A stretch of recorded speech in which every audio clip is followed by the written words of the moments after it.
Fuck out of here, nigga. Yeah. Get that What's shit up? out of here. What's up? Get What's bro. up? Get that fucking What's shit up? out of here. Nah, What's nah, up?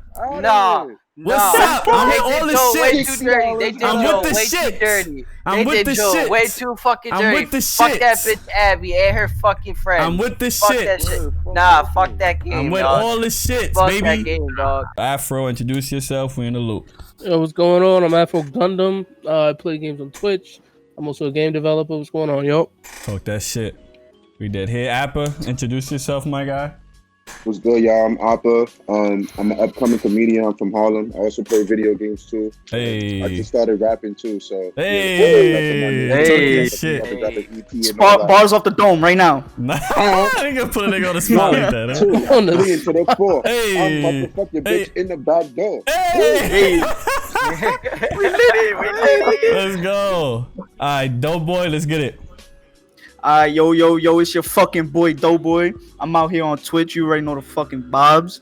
I'm an EMT, and on top of that, we all play fucking video games out Let's here. get bro. it. Bobs. Let's get it. Kalis, let's get it, boy. Yo, I'm Kid Kalis. Yeah, basically same as everybody else. I play games. Every now and then I stream Twitch. Mainly, probably only gonna see Escape from Tarkov for me for a while. So let's rat it up. I feel that. And Savage? Yo, fuck them PMCs, nigga. Alright, yo, I'm Savage Dino. You know, like everybody else, I play the games. I stream every once in a while.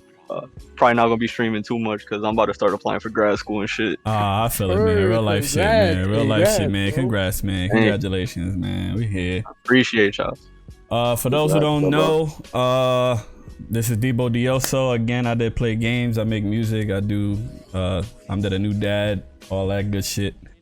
And So congrats to you. thank you.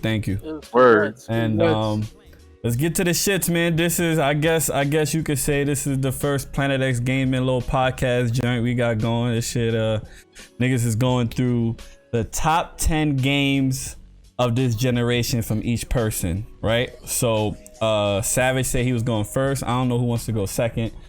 But I'll go niggas second. could jump in. I bet. Appa. So Savage, what's your number 10, man? What's the number 10 Alright. game, man? My number 10 is Titanfall 2. The Okay. multiplayer was crazy. The mechanics, everything was on point. The campaign was fire. My only thing was that the campaign was too short. It got you liking characters, doing all this shit, and I feel then that. it just ended real quick.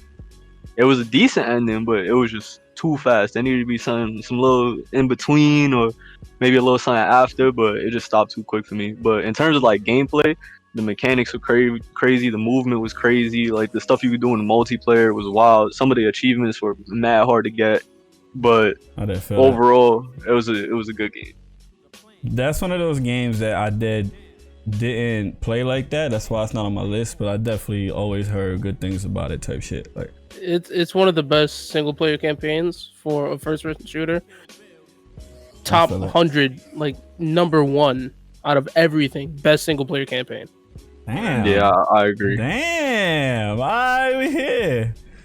All right, I think what's the up? only one for me that comes Okay. close in terms of like single player stuff, and it's not in this generation, was probably Black Ops. The original, you saying? Yeah, the original. Yeah, the original. one that was like Okay. mind fucking everybody. I'll give you that one. That was a pretty good one. Yeah. I feel that. All right, Appa, what's the vibes? What's your number 10? All right, so for me, might sound weird for some people. You know, I only been playing PlayStation. I don't really do Xbox, but I'm pretty sure this game was on multiple platforms. My number 10 is Mafia 3. Why? Why is it That's a Mafia 3? good ass pick. Interesting. I feel like Mafia 3's storyline, to me, it was a great storyline. The single player mode, of course, like it's only single player really. Like I think it was only single player. I'm not sure. I don't remember. I played it though, but the whole story itself, it was a good story. The only thing I didn't like about the story was I think it was like some scene. It was one gay scene or something like that. Like he was like telling his mans to put it in his man's butt or something like that. Like something crazy. You know that happened. It was crazy. That's the only thing. Not like fact. That's the only thing I didn't like about the game. But other than that, the storyline was good. The guns is crazy. The driving was easy. That game is that's my number 10. I'm not mad I at don't think that I at got all. that far in the game. I'm not mad at that at all. My low-key. original number 10 was Halo, but because I wasn't really Xbox person, I couldn't put it there. I feel that, man. I mean, Halo 5 was garbage, so that's good. Yeah, Halo 5 was trash. Wow. Yeah, Mafia 3 was fire. I think the only thing I didn't like about that game was the driving. I feel it. I ain't even beat Mafia 3. I think I got pretty far too. It was that a good game. It was just mad other games was coming out, so I stopped playing it. But I'm not mad at that at all. I could never beat the game because it was like I just kept killing clan members, and it just felt so good. Yeah, that was lit. Killing the clan members, what? That was it. Damn, I guess I'll go next. My number 10 is gonna be PUBG, man. I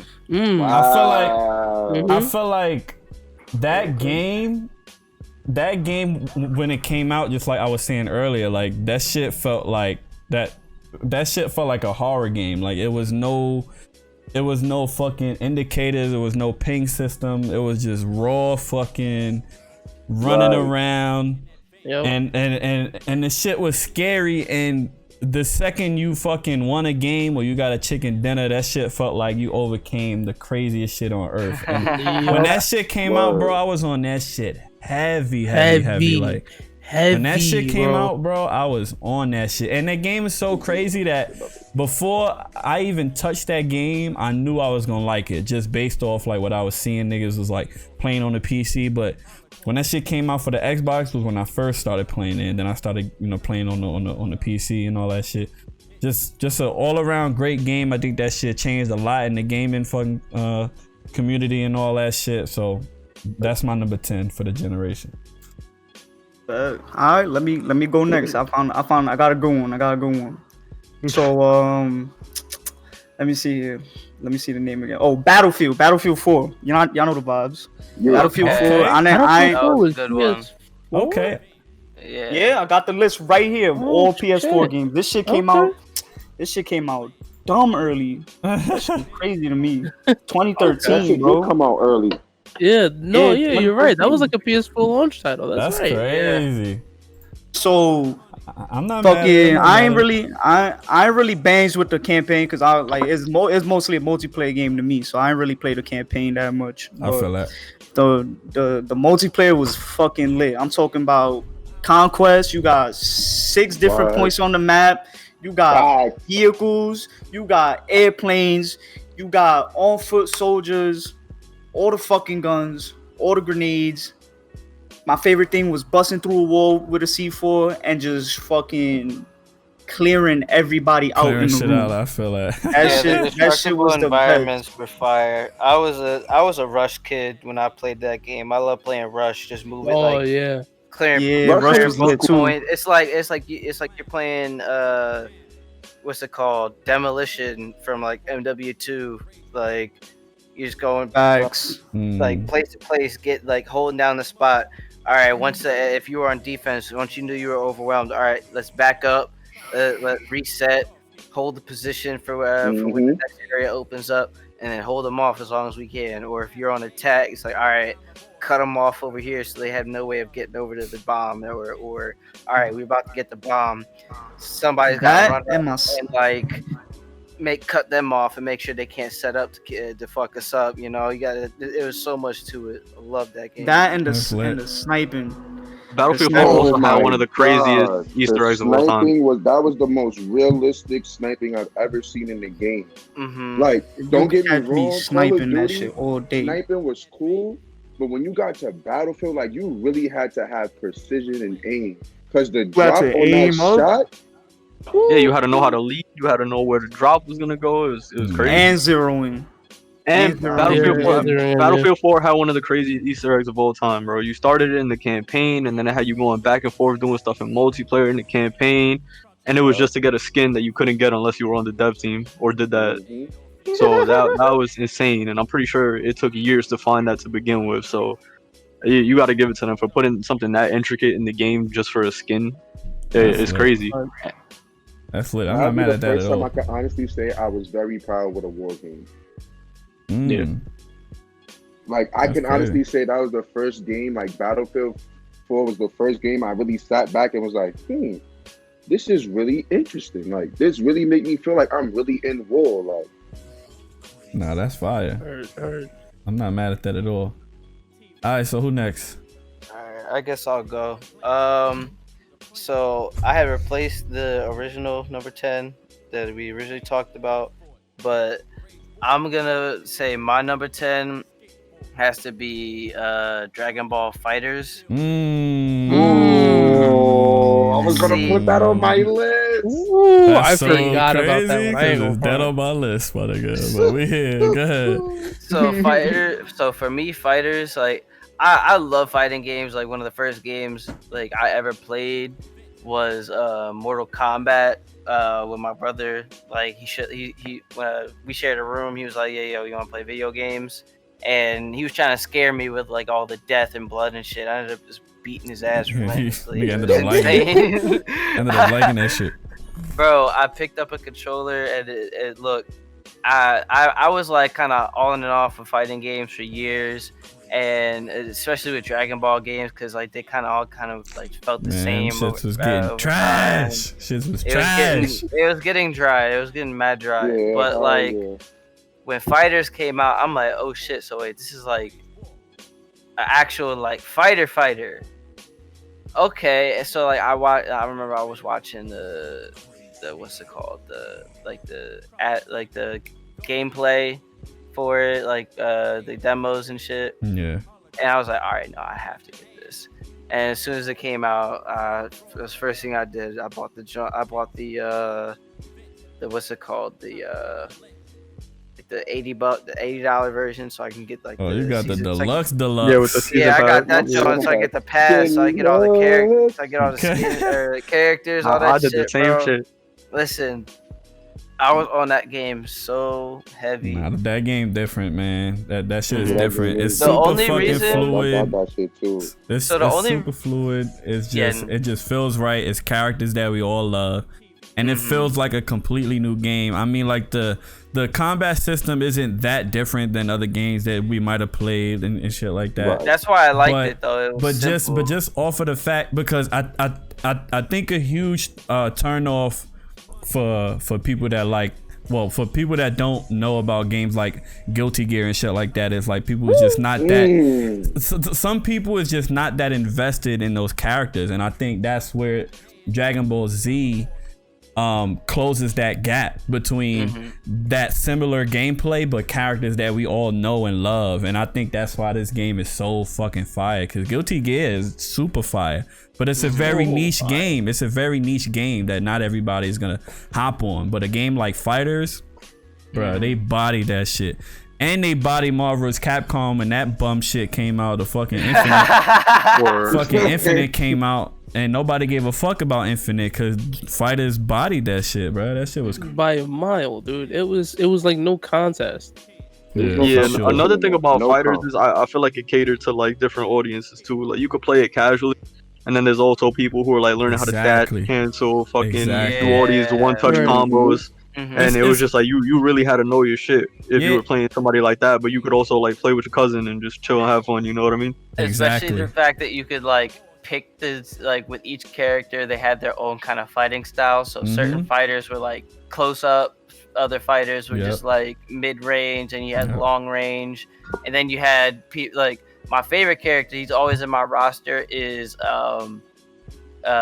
what's it, Saiyan arc Vegeta, where he does his tail before he has Super Saiyan, because he's just straight in your face. Like his combo his rush combo is so easy, and you could just chain the fuck out of it, and it's just like it's one of those times with like he's always my second character, because as soon as like Debo knows, like, cause he's gone up against it a couple times. He takes out my first, like gets my first guy to a certain health, and then I just throw him in, and I just slam him to the ground. Wild, crazy shit, that ass. But I'd say the reason why Fighters fall so low on my list is, while the campaign is like, or while the story's good, it's well written for its own like standalone thing. Just the style of it, where you have to go through like place to place to place to place, and then I don't know if I was a fan of that too much. Yeah, it wasn't my favorite, especially because sometimes like enemies would pop up on you like while you're on your way there. It's like, dog, I'm just trying to get the story over. Yeah, I did. Like, I feel that. Like, because like you play with a certain amount of characters while you're playing, so it's like you level them up pretty frequently, pretty easily. So at a certain point, you're just gonna be like, all right, I don't even need these side quests or fights. I just want to get the story over with. So I feel that. I feel like that's with that drawback on how the story functions. That's the reason why it falls so low. But otherwise, it's phenomenal fighting game. One of my favorites. The one thing about DBFZ that I don't like is the 9 different Gokus. Yeah. That's like a product of the anime. I get that, and each Goku has like a different thing to it.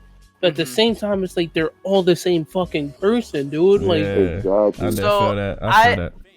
So I'll play devil's advocate on this one, right? So I understand why they did that. Like, I feel you entirely. Like, it's annoying. It's like, why there's like that many different Gokus, but with each Goku, I guess it's like Bardock, come on, bro.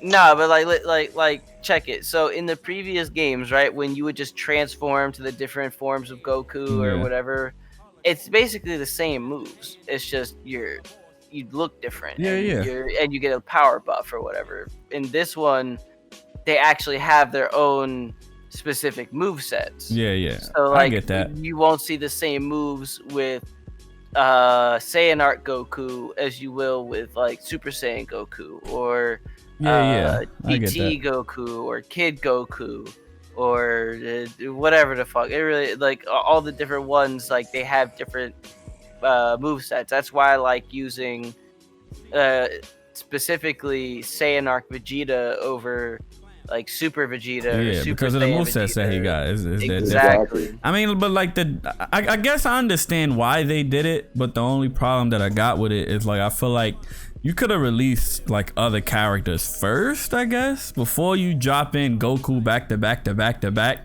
It did feel like, bro, there's so many Dragon Ball characters you could throw in this game, man. You could then wait on the next Goku, like, you know what I'm saying? Like, just give it time, you know what I'm saying? There's mad Dragon Ball characters. I feel like what they could have done is something along the lines of what what was the one where you had the time one? The time what you talking about? The Dragon Ball game where you had to go. What's that? The time. Xenoverse? Xenoverse, yeah, that one. Yeah. So what Xenoverse did was, when you selected whoever, like say you wanted to pick Goku, when they had the different like variations and presets, they had like different special moves. So what they could have done is something like that, where if you wanted to select Goku, they could just have Goku as a one icon, right? But then you could like select which one. Yeah. So it's like it's less overwhelming and like less Goku all over the place. You know what I mean? Yeah, I feel that. It was not much, but it's something they could have done. We're here, man. Who's next, man? Who's next? Afro? I'll do next. I'll do next. You did the last one. You did the next one. All right. So my number 10 is like not many people that played it, and I don't think people here played it at all. And it's technically a remake, but the original also came out this gen. Okay. Persona 5, dude. Okay. Persona 5 is just stylistically amazing. It's got the music, it's got the gameplay, and Persona 5 Royal expands upon that by, like, it's like a whole other game. You got like a whole other section to go to, more music, more people. Like, it's so good. The thing about it though is that it is super long. To complete the game, it takes over 100 hours. Damn. That's an investment right there. For real, it's an investment. But that's crazy. I can't lie. As for one of the best games of this generation, definitely on that list.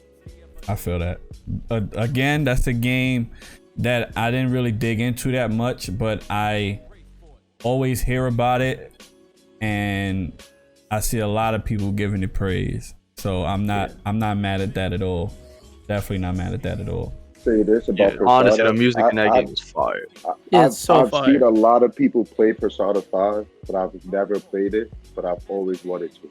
Yeah, because I seen my man playing it when I was in his crib one time. I saw him playing it, and I'm like, "Yo, what's this?" He's like, "Oh, Persona 5." I'm like, "Oh, this is the shit that everybody been telling me about." But I'm gonna give it a shot since you put it on your list. I'm gonna give it a shot. If you're gonna play it, play Persona 5 Royal. Persona 5 Royal. Got you. Yeah. I'm writing that down right now. I feel that. Like, Persona is also one of those games where even if you don't play it, you can appreciate it for what it is. True. I feel that. I definitely feel that. I think that was everybody. That was everybody. Number 9. All right. My number 9. It's a little random. Like it's a little off topic, but I think one of the reasons I like it so much is like it's one of those things where you could stream. If you got enough time, you can stream it in one playthrough. You go straight through it, and it's so fun. It's Until Dawn. I really like games. Interesting, right there. I really like those butterfly effect type games where like everything that you do has a consequence towards the end. Yep. And I like the fact that there are so many different, like, it's not necessarily different endings. There is a one where the ending is very different, but like you have to choose all these things, and like 3 people could die, everybody could die, nobody could die. Like it's one of those games where it has a lot of replayability just because like maybe one person died and you don't want them to die, so you can go back and do it again. Or like maybe you didn't know about that ending where the dude turns into a what the hell was it? Damn, Wendigo. Wendigo, yeah. Yeah, where the guy turns into a Wendigo, like, so you want to go back and get that one. And it was just one of those games where it was real fun. It was great to stream. I actually had I probably had my most viewers streaming that game. That's crazy. The jump scares were pretty dope. It caught me. I know it definitely Phil. I was watching Phil play that game, and one of those jump scares scared the crap out of him. But just overall, it was a great game. I don't think I have anything to complain when it comes to that game. It was pretty solid. I played that game with my girl, and I think we thoroughly enjoyed it the whole time. And I think like the crazy shit about it is that my girl don't play games, but like sometimes like she'll like watch and shit like that. But that one we was like legit like in it together, deciding together like what was gonna happen. We was getting niggas killed off, by the way. Like we was making all the wrong decisions, bro. Like niggas was getting bodied in that shit. But it was dope knowing that like shit happened because of us. You're like, you know what I'm saying? Like just having that much power made that game fire for us. It's not in my top 10, but I'm not mad at that at all. That shit was fire. All right, who next? I think it's Appa's next. Yeah. All right, so I've been a fan of Knights and Dragons and shit like that. I played Dungeons & Dragons and all that shit when I was younger. Okay. So I don't know if you guys ever heard of this game. I put it on my list because it's a game that I enjoyed. And, it was pretty cool to me. I don't know if you know it. It's called Lords of the Fallen. I've heard of it. I've heard of it. It was free on PS4. It was free. It was free for PS4 one time. I happened to just look at it just to see what it was like. That game is more like a RPG game because you playing as one person. As a knight. It's a knight. What else? I think a mage. It's like mad other shit that you could play as, and like that game is just like so interesting. Like the storyline, the weapons, the way you can upgrade your weapons. Like you can have a sword mixed with fire on it, a sword mixed with ice. Like it's just like so many upgrades for your weapons, and the upgrades don't stop. That's what I love so much about that game. The upgrades don't stop for your weapons. So, like for example, say if you have a pickaxe, you got a pickaxe and a sword. You can have your pickaxe on fire while your sword has ice on it. And keep upgrading it and upgrading it and upgrading it to the point where your weapon is just like unstoppable. That sounds lit. Like Bro, like it's so lit. Like it's. I couldn't get crazy. past the first. I couldn't get past like the first like 20 minutes of it. I'll be honest. When I played that shit, I was like, nah. Bro, I got past like I got past that game in probably like honestly like I want to say like 5 days, like a week almost. But that's because I stayed home and I really played that game like thoroughly, like played it all the way through, and like. Nah, I don't think I had no complaints about that game either. I could say that. I could say one thing I really don't like. A lot of people, I don't know if y'all know the word "more" is like another word for black people. Like, and they say that word loosely in that game, right? That game was wilding with that word, and that's the only thing I would change about it. But other than that, that game is dope. Like, I would recommend it for people who like those type of games, like RPGs, MMOs, you know, shit like that. That's what I would recommend. If you want to play it, check it out. It's dope. Damn. That's fire. All right. Let me hit you next then. So, I guess you know my number 9 would be Dark Souls 3. Ooh. Cause I'll be honest, I played Dark Souls 2. I played Dark Souls 1. I'll be honest, I never beat any of them. The reason why 3 makes my list is because I actually took the time to beat this game and make it my bitch. Make it my bitch. Yeah, I made that game my bitch. Because I was playing through it with my stepbrother, and we co-opted the whole thing. And that shit is fire. It was annoying. It was definitely annoying, like every other Dark Souls game, because of the enemies and the way you gotta dodge. Like you really gotta be precise.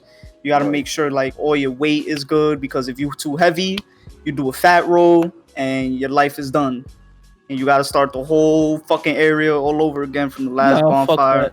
It's just fat roll all over the place, dude. Oh my god, that's fucking hell, bro. And what I liked about my character, what we did was he was a tank. He was like a little bit of a tank person. I made my person straight fire, like literally, like I was throwing big ass like fireballs from my hand and just murking everything. Nah, and that shit was mad dope. And I'm like, I'm glad I could say I finally beat a fucking Souls game, because that shit was hard. Like even with 2 people, that shit was hard. And not to mention one of the best moments I had, because there's PvP in the game too. Somebody thought it was cute to fucking invade my world, so we said, all right, bet. This is what we're gonna do. There's an item that lets you transform into like a random item, kind of like how prop hunt works. So the item transforms you into something. Me and my boy transformed into something. I turned into a pot and he turned into something else. And we waited on the side of a road. And we saw him coming down the road. When the enemies invade, they look red. So he came down the road searching for us. We waited till he got passed by, and then we just fucking jumped his ass. like on some gang shit. Like we just jumped his ass and just watched him. We knew he was tight, because I would have been tight. Nah, never expect that shit. Would never expect that shit at all. Spanked him. That's crazy. Like that's another game that's not on my list, but that game is dead infuriating and fire though at the same time. It's one of those games like I dead ass fucked with it. Yeah, I fucked with that game too. That was one of those games I didn't finish, but that game was fire.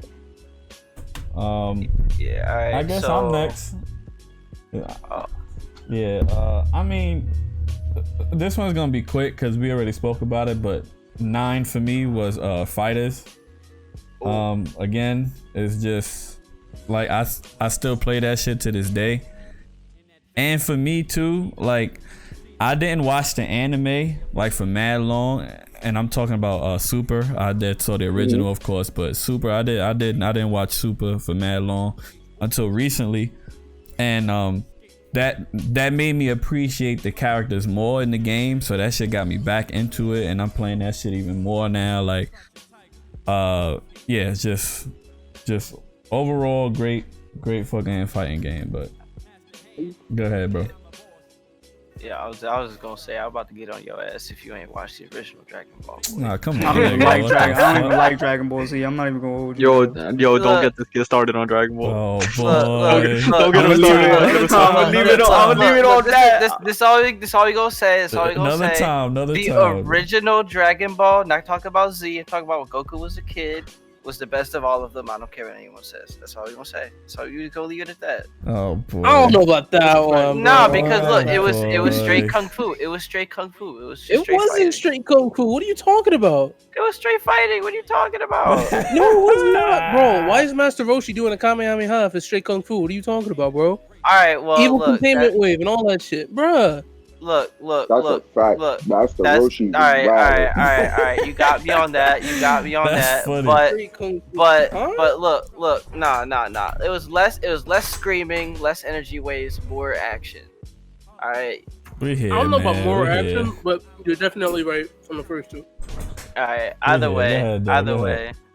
My number 9 is The Witcher 3. I knew somebody. I knew it. Talk I about was it. waiting for it. The Witcher 3 for me I was waiting for it. I didn't even get to really finish it because I got into Destiny, but we'll talk about that later. When I played it, it was just such a fun single player because I haven't really played single players for a long time. Like I'd say the last single player game I played before The Witcher was probably GTA 4. But after a while, everybody was like, yeah. So after a while, like, you know, I was already on GTA Online, so you can count that at you however you want. But anyway, actually, no, that's a lie. I'm sorry. The last single player game I played was Max Payne 3, which is a phenomenal game in itself, but that's not this gen, so I couldn't add this one to the list.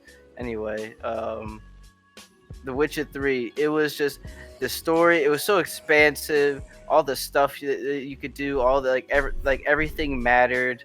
Like what you did, what you didn't do. And honestly, one of my favorite parts about like games like that are the mini games you can find.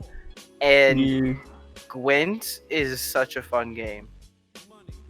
And it has its own game right now too. It reminds me, like it immediately reminded me of I forget what it's called. I think it's called like Patek or something like that. And Star Wars Knights of the Old Republic. It was their little card game. That was a great game. To this day, on a side note, to this day, greatest RPG of all time in my opinion. I agree. To this day. To this day. Wait, what? But that's a conversation for another day. It's for another day. But to answer your question, it was Star Wars and Knights of the Old Republic. The first one. The second one is just as good, but the first one, oh my god, it's just as I'm a Star Wars nerd, all right? Like I love the Star Wars universe. You went to the theme park yet? I have not. That shit is on fire, dude. I'm poor. I hugged Chewbacca and stole one of his hairs. That's the bullshit. But back to The Witcher. It's just like the things that were like some of the side quests were just so cool because like, they felt like just their own, I guess, serious mission because like there's no like simple side quests. I mean, there was a couple maybe here and there, but like they led to something like more serious. Like there was one side quest about like a woman getting lured by like a siren or like some kind of like what do you call some like fucking flying witch or some shit. And it was just like I had to fight her, and it's like it was just there was just so much about it, just besides the main story, that made it so interesting. But I never finished it, so that's why it's so low on my list, I'd say. But yeah, my number 9, The Witcher 3, phenomenal game. I played some of it. It was good. It was definitely good. I'm the most prominent memory that I have of it is fighting the Griffin, like at the beginning. Yeah, he was a bitch. And that fucking baby, like there was a fucking baby, dead baby under a house or some shit like that. Yeah, there was like a dead baby under a house or some shit. And you fought it. It's fucking wild. That game was kind of nuts. All right, Afro, what up?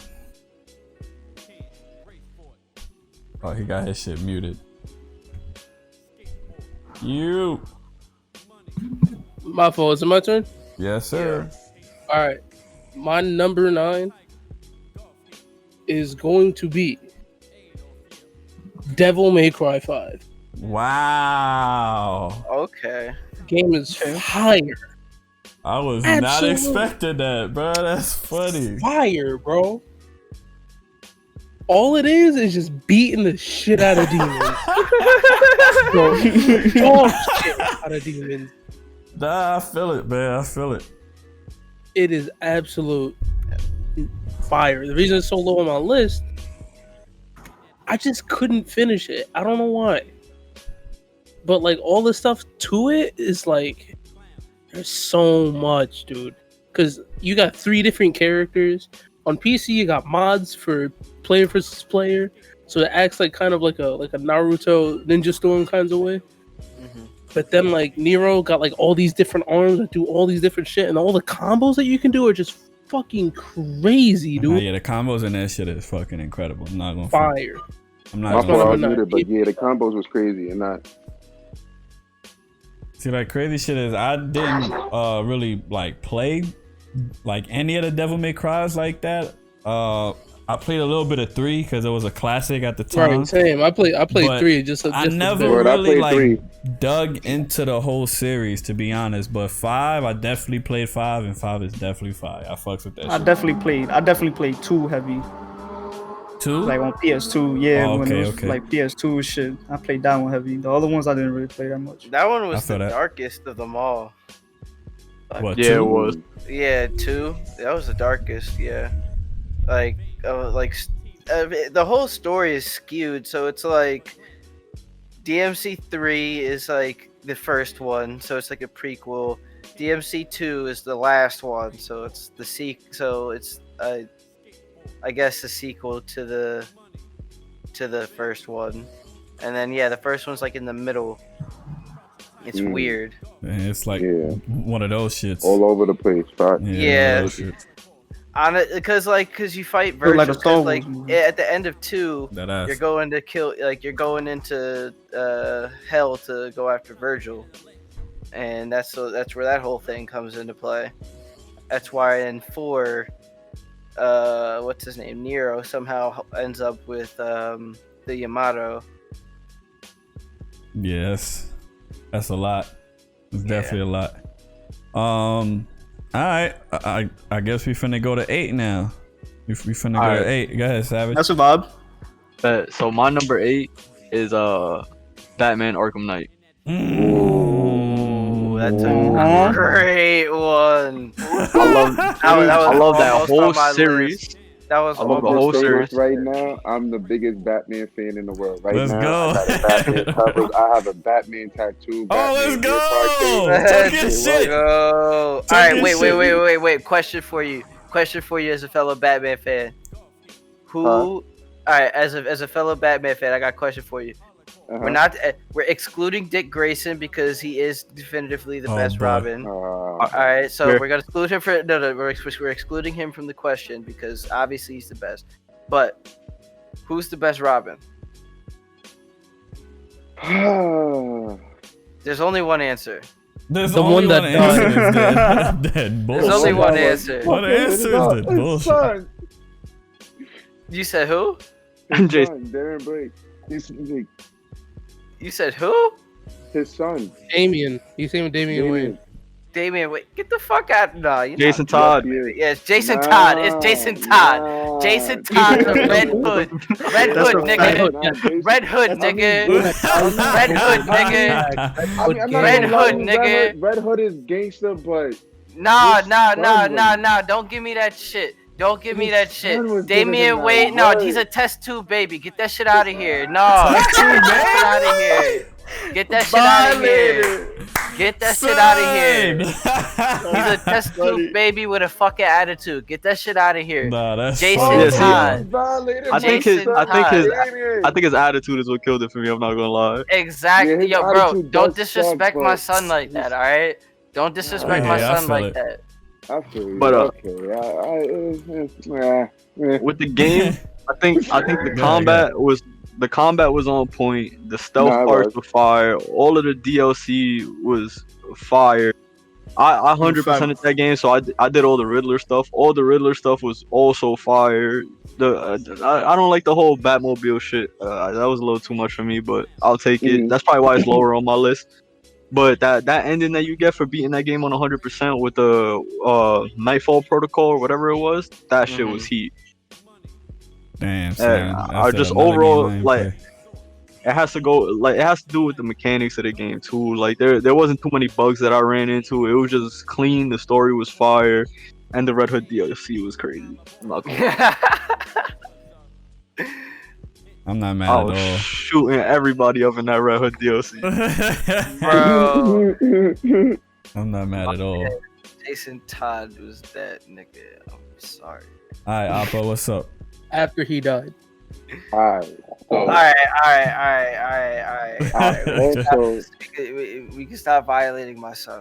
We here, man. But let's see. We doing number 8, right?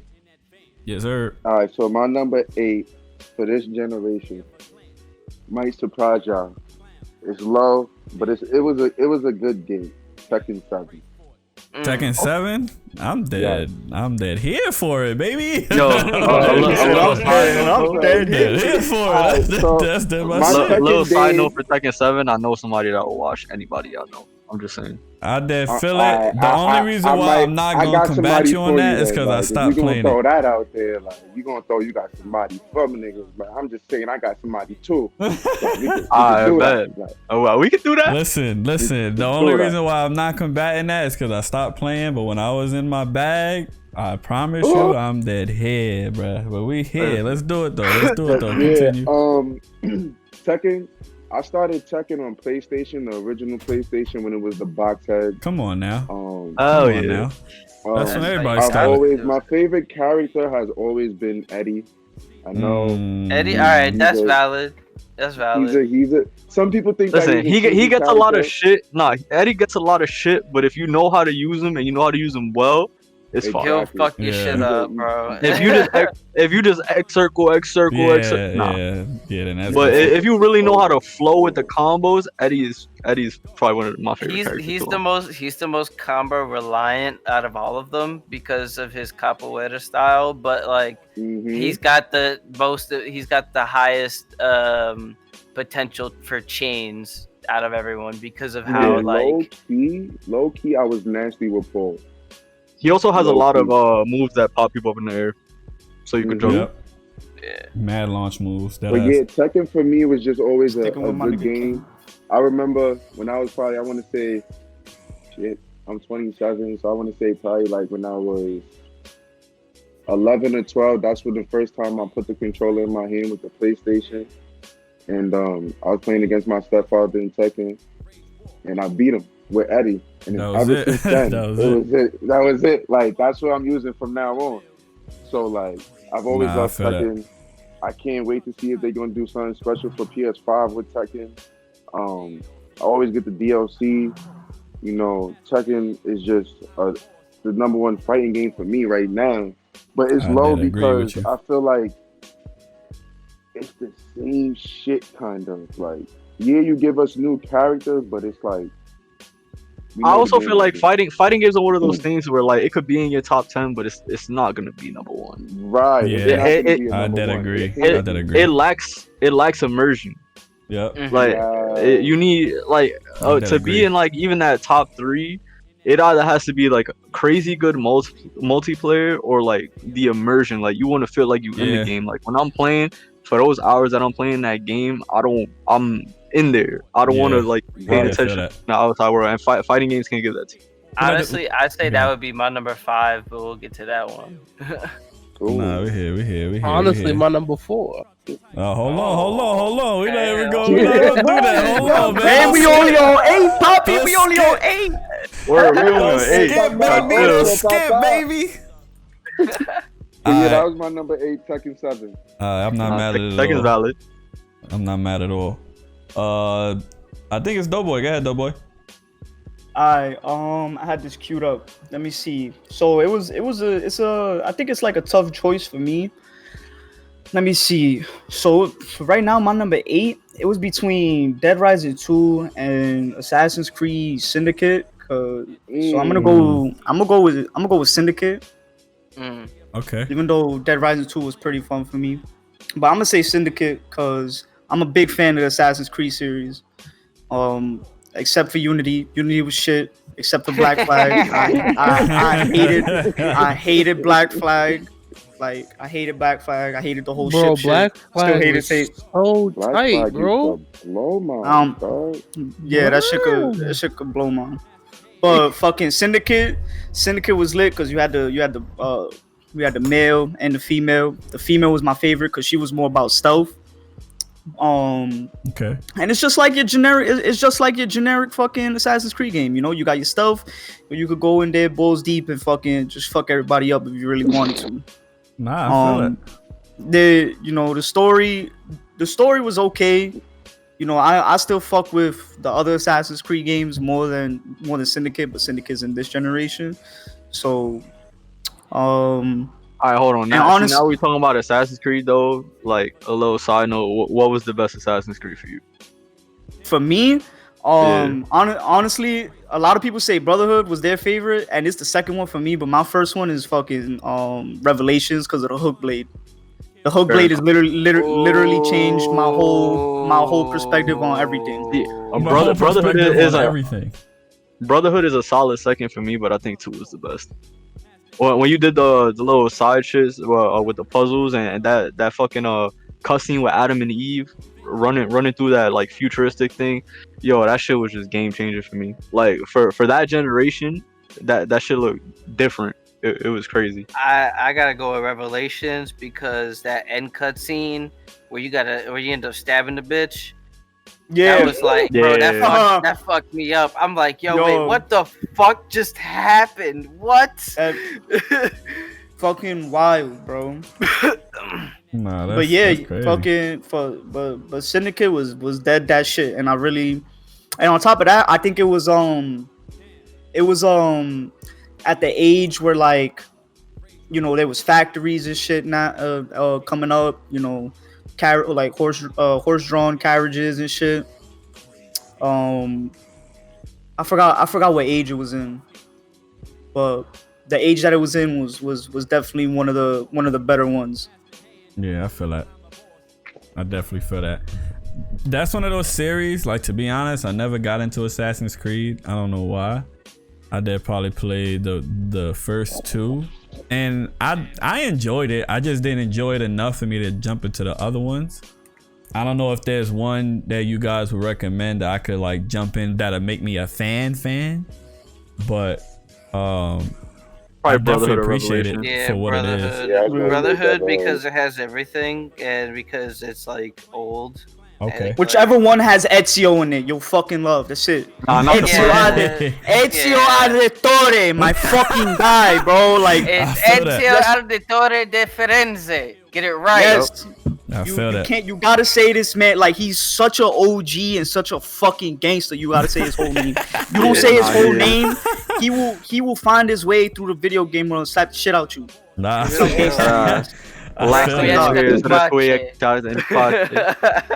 Yeah, I'm not mad at all, man. We here. Alright. I guess that's me. Alright, so number 8, I would like to say the series itself, but if I had to pick one, I would say Destiny 1, the first Destiny. Yup. Okay. That's a little higher up on my list. I logged so many hours into this fucking game, dog. Like, big facts. The crazy shit is, bro, it wasn't until I got like a little older, like when I started to like really invest in the lore of certain games and shit like that. Destiny was one of the first for me where I was like reading shit, nigga, looking up shit, watching videos, looking up the lore of the fucking game, dog. Like I was invested, bro, like heavily, bro. Part 2 is it's not terrible, but I definitely didn't sink as many hours in the second one as I did the first one. It just felt like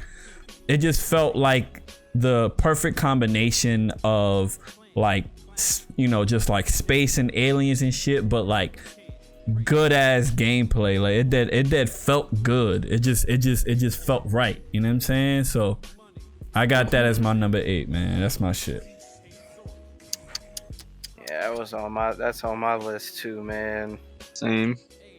I don't know how y'all play Dusty Knees, bro. Dusty Knees? I don't know how y'all play that shit. You all for mad respect. That shit was Dusty Knees is funny. I can't bring myself to play that bullet sponge, bro. I cannot play Dusty Knees, dude.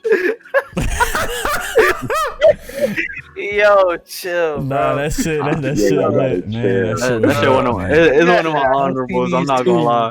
Straight up, like Dusty Knees. Nah, that shit was lit, man. Dead.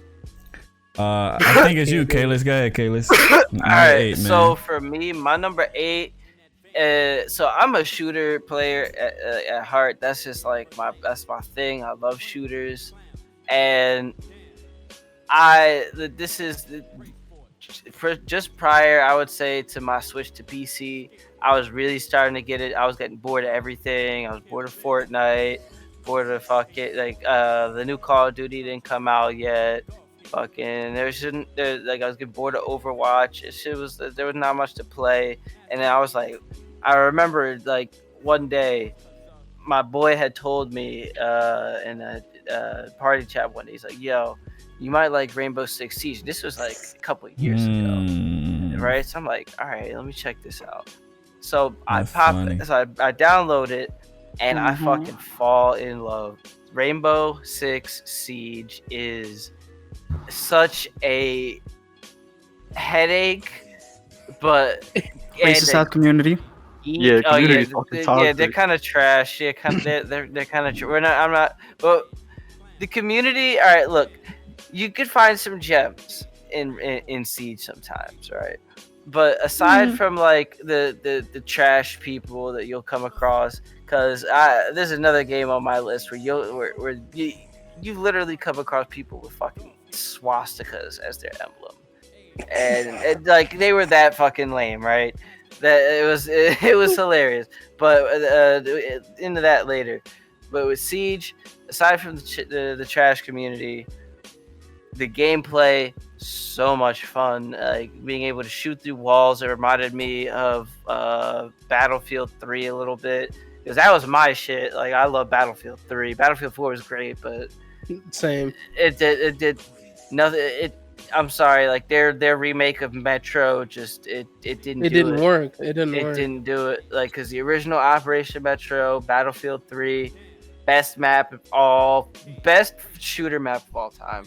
But again, another conversation.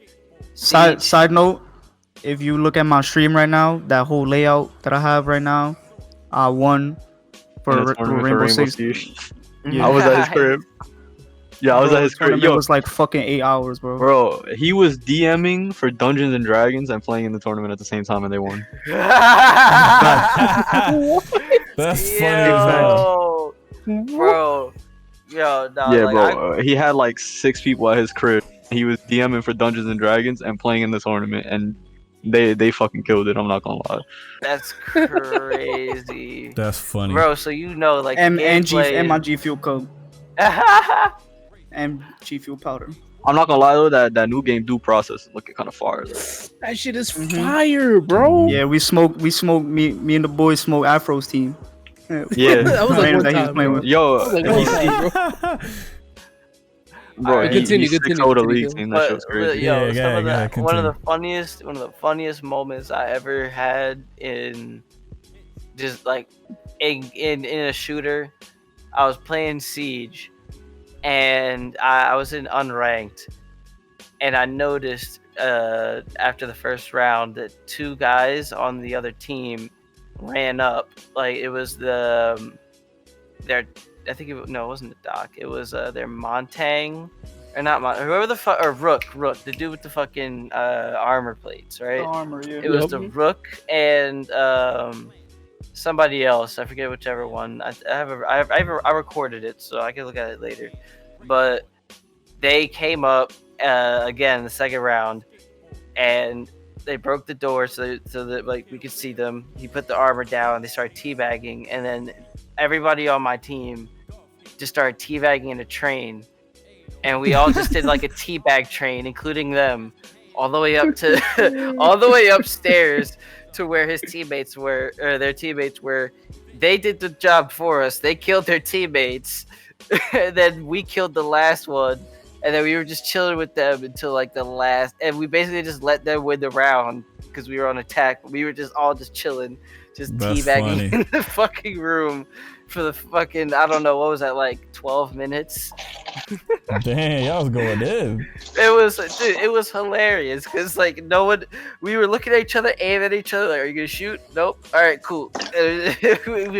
Like wiggling side to side. Like at one point, everybody was crawling on the fucking ground like a human fucking centipede. Oh no! Y'all was going in, son. It was hilarious. Like I haven't laughed that hard since like Halo. Nah, I feel that, man. But yeah, like Siege definitely holds a place in my heart. That was a great game. I still play it a little bit on PC now and then.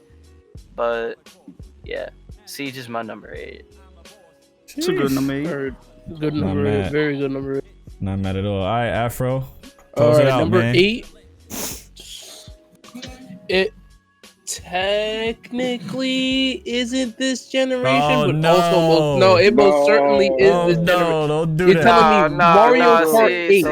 Mario Kart y'all got 8. On my. You see, y'all got on my. Oh no, that's this generation. That's just generation, dog. Okay, see, we were saying Wii U kind of was, kind of wasn't. So I'm saying Yeah, Mario Kart counts. 8. All right. I'm not mad at that. Just making sure. Just making sure. Mario Kart 8 Deluxe specifically. My son, Captain Falcon in the game. The Blue Falcon is in the game. Nintendo ain't gonna give us our F-Zero, but they're gonna put in. I'm gonna have a fucking good ass time. That's my number 8. Good ass time. I'm not mad at it though, man. You can never go wrong with fucking Mario Kart, man. That shit is that fire. It's always gonna be a classic game. That's one of those games where like every time that game come out, it's like you just know it's gonna be a good game. Like you can't fuck that up. There's so many games trying to be like it, bro. There's so many games trying to be like that. I mean, you can fuck it up if you fucking whack. Well, yeah, but Mario Kart is that fire, bro. You can't go wrong with Mario Kart. Unpopular opinion, Crash Racing did it better. It was just it was better. The original back in the day, it was I played Crash Team Racing. I played Crash Team Racing and I love it. The original, I know. I have the PS1 disc right now on my PS1, bro. All right, bro. I get it. It does not, like, for the time it might be Mario Kart, but Mario Kart 8 compared to the one that just re-released for Crash Team Racing, there's no comparison, bro. Mario Kart 8 has so much more, dude. I feel that, man. Popping golden out for the bread. What's up? Alright, so let's get into the sevens, man. Savage, what up? Alright, my number 7, and I'm not including the DLC in this because I didn't like the DLC. I'll get into that though. Is Monster Hunter World. That game, I heard good things about it. Yeah, same. Yo, like earlier in the year, because I started playing late, like early this year, I got mad sick, so I wasn't going to my classes. And yo, honestly, I think so. I had the flu, and people were testing positive for the flu at that time. Had it. Damn. But shit got dark. Fucking I probably put like 200 hours into that game in like a week and a half. Damn. Yeah, nah. When you plug in Monster Hunter World, you don't get off of it. Yeah, you don't get off, bro. But the combat system, the different types of the different weapons, like the different builds that you can make, there's just so much you could do in that game. Like the armor sets, and you have to put the time to get all those pieces.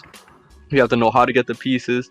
My only thing about the game was the DLC. It was just like, it wasn't nothing new. It just got real hard out of nowhere. I feel that. Like it just got too difficult. And that was my issue with it. But overall, the combat system, the different monsters, shit was just crazy. And I had the game before, and I just didn't play it because I couldn't get into it. But one of my boys got me into it, and it's really just one of those games where you start playing it and you can't put it back down. Like that's the crazy shit too. Like how certain games, you know, just on a side note, just how certain games you might try by yourself, but then it just takes one friend to like play it with you, and that shit is like the best shit ever. Like that shit is crazy. There's mad games like that, dog. Man, that's lit. Mad games like that. All right, go ahead, Appa. Alright, I'm stuck between two games on 7.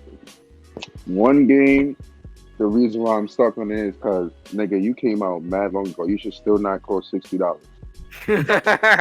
Oh, boy. And the other one, it's a free game, but I kind of started playing it like late because my friends introduced it to me late. The one that costs too much and it's still out, GTA 5. I knew you was gonna say that. 100%. I was just waiting for that one. Waiting for that one. I knew you were saying that as soon as you said it was. And it's coming out next gen too. Like, word, like, bro, it's still 60 cash. Like, I worked in GameStop. I'm like, yo, fucking nigga $60 for this. They came out for the PS3 and 360, dog. Like, hello? Nah, man. $60? Nah. I'm not like y'all. They wildin' for mad respect. And the other one was Warframe. Warframe, that's crazy. I didn't know a lot of people played that. Yeah, that's I played interesting. that. I got introduced to it late. Only thing that really caught my eye was like the different missions that you could go on, and like the different planets and shit like that. Like the different armor, different characters, different guns, the upgrades. I don't know. I don't really think it really has too much of a storyline. I think it's more basically like mission based. Yeah, if I'm correct, it's more mission based. It's not really like a story. It's just you just run around and just kill shit. You just run around and kill shit and just as a fucking ninja alien, my nigga. Bro, that shit was crazy. I used to look at that shit like, what the fuck is that? Like, that shit look weird. You got the bow and arrows, you got shotguns, you got automatic weapons, rocket launchers and shit like that. Them shits look crazy. You can design your own shit, make your own colors. Your character could look fire. Like, yeah, I mean, like the game got like way better like as time went on, but I didn't play it that much, but I like dabbed in it like here and there, and like each update I did play it a little bit again. Yeah, like, okay, these niggas added that. All right, we here. All right, yeah, you add something. Yeah, exactly. This is like let me involve this in my gameplay. Oh, okay, let me see. But GTA, like, GTA, I don't know, I'm gonna be honest, dude, bro. like, I'm gonna be honest with y'all. I fucking hate GTA 5, bro. That's why it said number 7. I fucking hate GTA 5, bro. The reason why I hate GTA 5 is because you always got a series of fucking niggas that think that they run the lobby. Like, bro, can I do my mission in peace? Nah, it's not even. My car 87 times. It's not even that. PC not even like that in the slightest, dude. Well, I play on modded servers, but IRP, so it's a little different. That's kind of why it's a little higher on my list. It's not even that for me, it's honestly. On my list. Those load screens are way too long, bro. It's not even that either. Like, to be honest, that game, it feels mad dated to me, dog. It just does. Just the way you run around, the mechanics, the shooting. It feels mad clunky.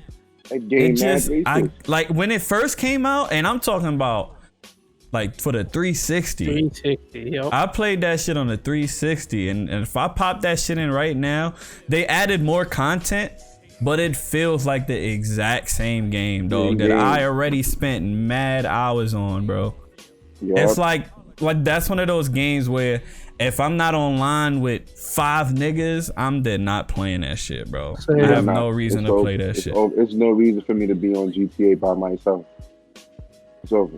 But I'm not mad if niggas got it on their list, because I did understand it's that $60 still for a reason. It's one of the most popular games ever for a reason. Like, so I did understand. I just can't get into it. I'm tight they bringing that shit to next gen, my nigga. Can you give us a new game? What the fuck, dog?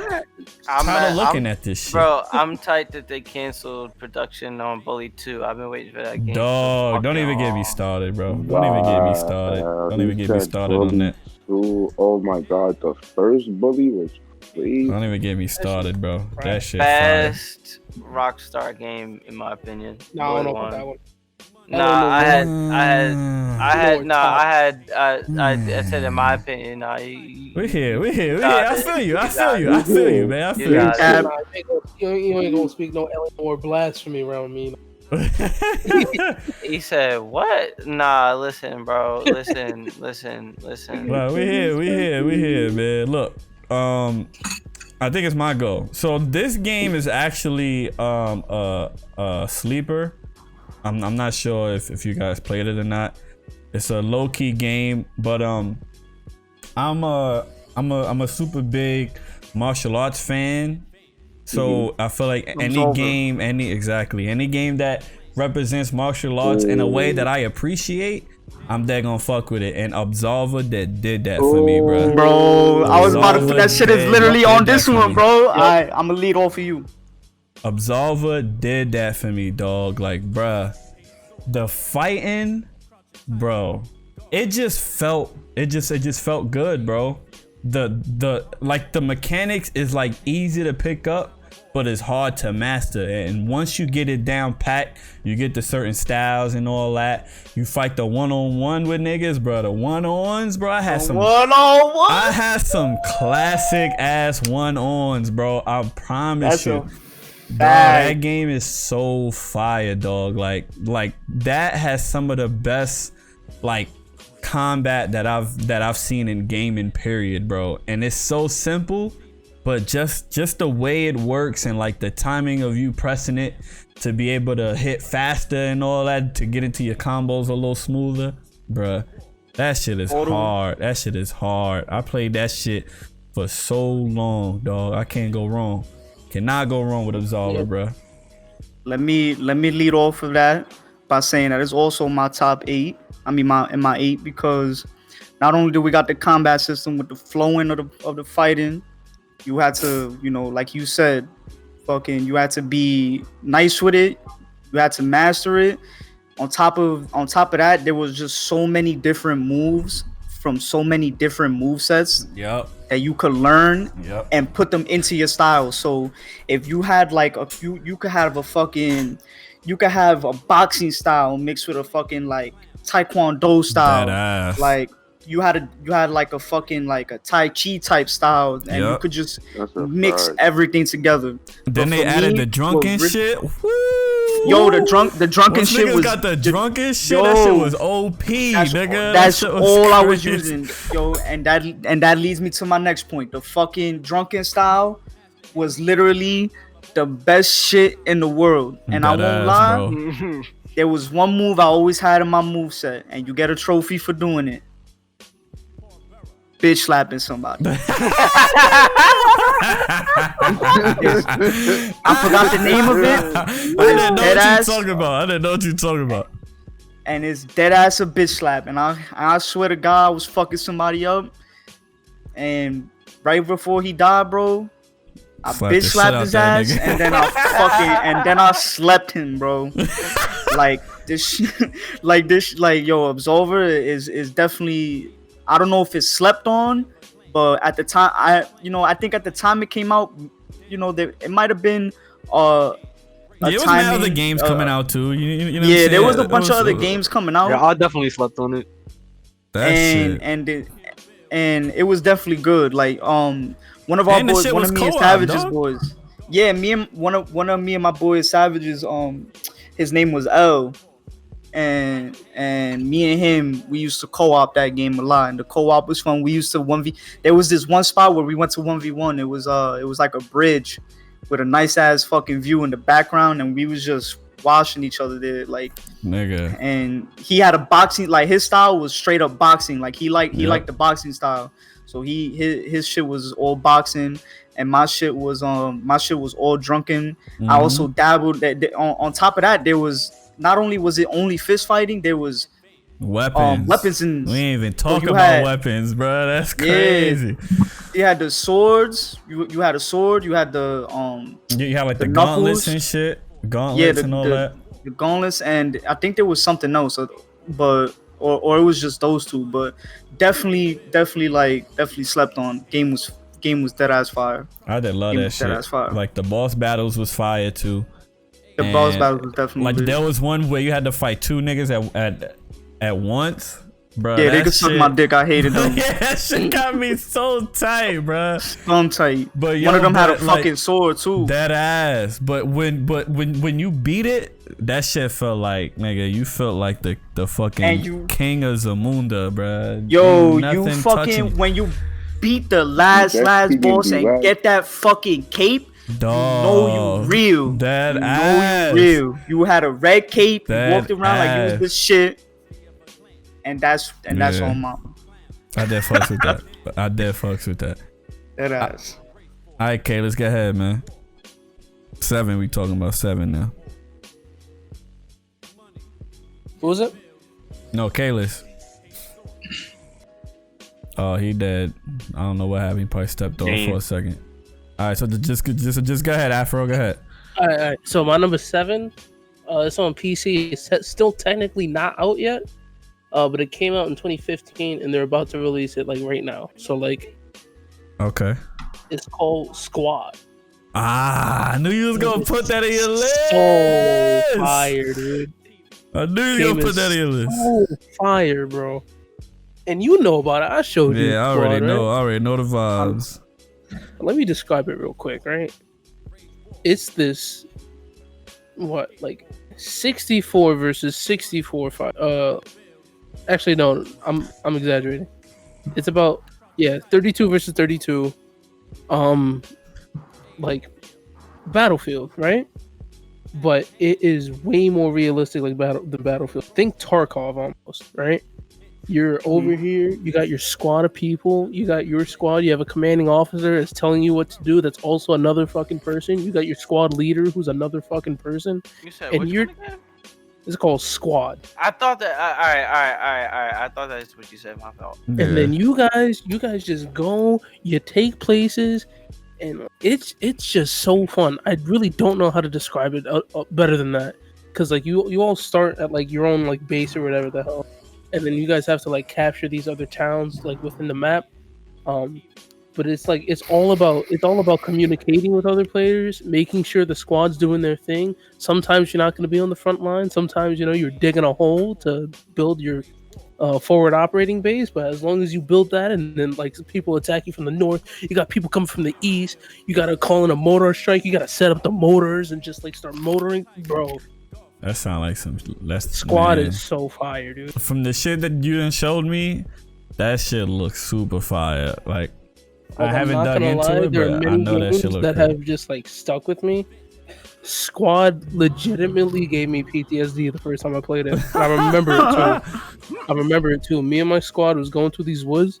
I was a Russian guy. I had my AK. I had on safety. we going through these woods. I'm taking point. I don't know where we. Motor, get down! Oh shit! These people just start running in the woods. The Americans coming out of nowhere. Americans. Nah, that's crazy. Yo, it was so great. Sound effects are fire. That ass, I love it. I did love it. Damn, son. Yo, I did. If you have like $30, buy Squad. I guarantee you. If you got a PC, $30, buy Squad. You have a great time. I did feel that. I feel that. Not mad at all. Kalis, what up, man? You went away for a second, man. Niggas need your 7. All right, my 7. My fault. You good? The bathroom. My number 7 is Overwatch, and okay, it's simply because it was a fun little team shooter. I'm a competitive person, so it filled my competitive side enough, like, because it's all basically competitive. Like, even if it's like quick play or whatever. I feel that. And I would just learn. I like being a troll in that game. And there's some, and there's some characters that are just like too fun to be on that game, in my opinion. Like Lucio, he's basically straight out of Jet Set Radio. Like, my man just can run around, grind on walls. Like, one of his skins is literally like a pair of roller skates, just like from Jet Set. Fucking, and what I'll do is, like, I'm like a what you call, like, a Reddit Lucio, is what people call it, where I say fuck my team. Again, the worst. Fuck my team. I'm gonna go do my thing, and then I just like zip all the way on the top of on the wall, along the top of the ceiling cap of the map. Get behind the enemy team. Find my first victim. Piss them off. Get them to start to piss off from the fight. They start paying attention to me. I kill them. Then I go find another victim, do the same thing to them. Eventually, my team starts winning because the enemy team has more people focused on one Lucio. Game. Yeah, it's on my list. Oh my god, it was a fun game. Or like when I would also like play Widowmaker a lot. I had a stupid amount of hours on Widowmaker for console, and I got into like Widow games, essentially, where what I would do is, like, I'd go into the game, and if there was another Widow, the game just became about me and her. I didn't care if my team won. I didn't care if my team lost. I cared how many times I killed her versus how many times she could kill me. I didn't care what happened, and I killed them as many times as possible. Like, it was just like I was the bane of basically everyone's existence on the other team. Like, if I was playing Widowmaker and you were playing a sniper, I was on your ass. If I was playing Genji, I was on your ass. It didn't matter who you were. If I was on Lucio, I was on your ass. It didn't matter who you were. If I was on Mei, it was just over for everybody. Son was on it. Mei's my bitch. Bro, one of the funnest things to do would be to go into mystery duel, and where you both were the same character, and when it was a Mei versus Mei, oh man, I had it down packed. Once I had the other guy frozen, I had it on my D-pad to make it the wave, so I had it just enough time. I would wave and then shoot them clean in the head to finish it off. But I'd make sure I was standing right in front of them so they saw it. It was great. Such a fun game, but it also had its shortcoming was the fact that there is no campaign, and the community is also garbage. Yeah, community's ass. It's fucking dog 100%. shit. So, like, it got pretty stale pretty quick, but for the charm that it had, it was an amazing game. So that's why I made my number 7. I feel that. I'm not mad at that at all. Alright, so we digging into number 6, man. We itching up this list, man. Number 6, Savage. What's the word, man? Alright, number 6 for me is Star Wars Fallen Order. Woo! Okay. Now, it was gonna be higher on my list, but there's just some gems that you can't leave out. I feel but I'm That's huge fair. fucking Star Wars fan, and that was everything I wanted in a single player Star Wars game. I feel that. Like the customization features, like the learning the techniques and all of that. It was good. It was immersive, solid gameplay, again, like I didn't run into a lot of bugs. It was just a fun game that I could play and just immerse myself in. Like when I was playing that shit, I was him. I was running around doing all this shit. I wasn't thinking about nothing else, and that for me is like one of the important things in a single player game. Like if I could lose myself in the game, I want to, because that's what makes you put time into the game. Yep. And Star Wars Fallen Order is one of those games where like it made you put time into the game and you enjoyed it. I did agree.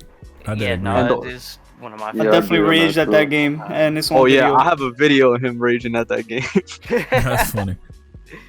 Like that game is honestly in my my honorable mentions, but I thoroughly enjoyed this fucking game, dog. I thoroughly enjoyed Jedi Fallen Order, bro. Like from the combat, it was just perfect, bro. Good. It was like it was definitely great. It was like the perfect combination of, you know, just like you said, like what you wanted in a Star Wars game. Like they didn't do too much to where it was like, why the fuck would they add that? Like they added the right amount of like powers and like the abilities and like the different enemies on different planets. Like I don't remember what that one enemy was called in that world with the fucking with all the Darth Mauls. That first big shit with the horns coming out his mouth. That shit pissed me the fuck off, dog. When I first fought against that shit, bro, I was fighting that shit for like an hour, dog. Like what the fuck? He wasn't even a boss battle. It was just like, what the fuck is this thing? They dupe you too. They make you. They say you could. They make you go to Dathomir early on. Dathomir, that's what it was called. Yeah, they make you want to go there early on if you want to get the dual-bladed lightsaber. Yeah, I was getting fucked up by that shit. And then you realize you can't even go further. Now that game is super fire. Like it's in my honorable mentions because I didn't like once I beat it, I didn't touch it at all. And I guess it's because they didn't have a new game plus enough for me to like have like all my abilities and all that I done worked for. I like wish they had that off rip, but I guess it would have made it to the top 10 if I played it afterwards. But I literally didn't touch it after I beat it. So, but super dope game. Super dope. Yeah, that's why it is where it is on my list for me. Like it is everything I wanted in the Star Wars game, but it had no replay value. Yeah. I'm a follow up from you on that one because that was my number 6 was Fallen Order. Because like I'm a huge Star Wars head. Star Wars, like from KOTOR to fucking what was it? Bounty Hunter when you played as Django on PS2 to like the original Jedi Academy, all that. I love Star Wars games, and Star Wars just needed something good, and this one did it. It was the combat was great. The customization on the lightsabers was cool enough once you found everything.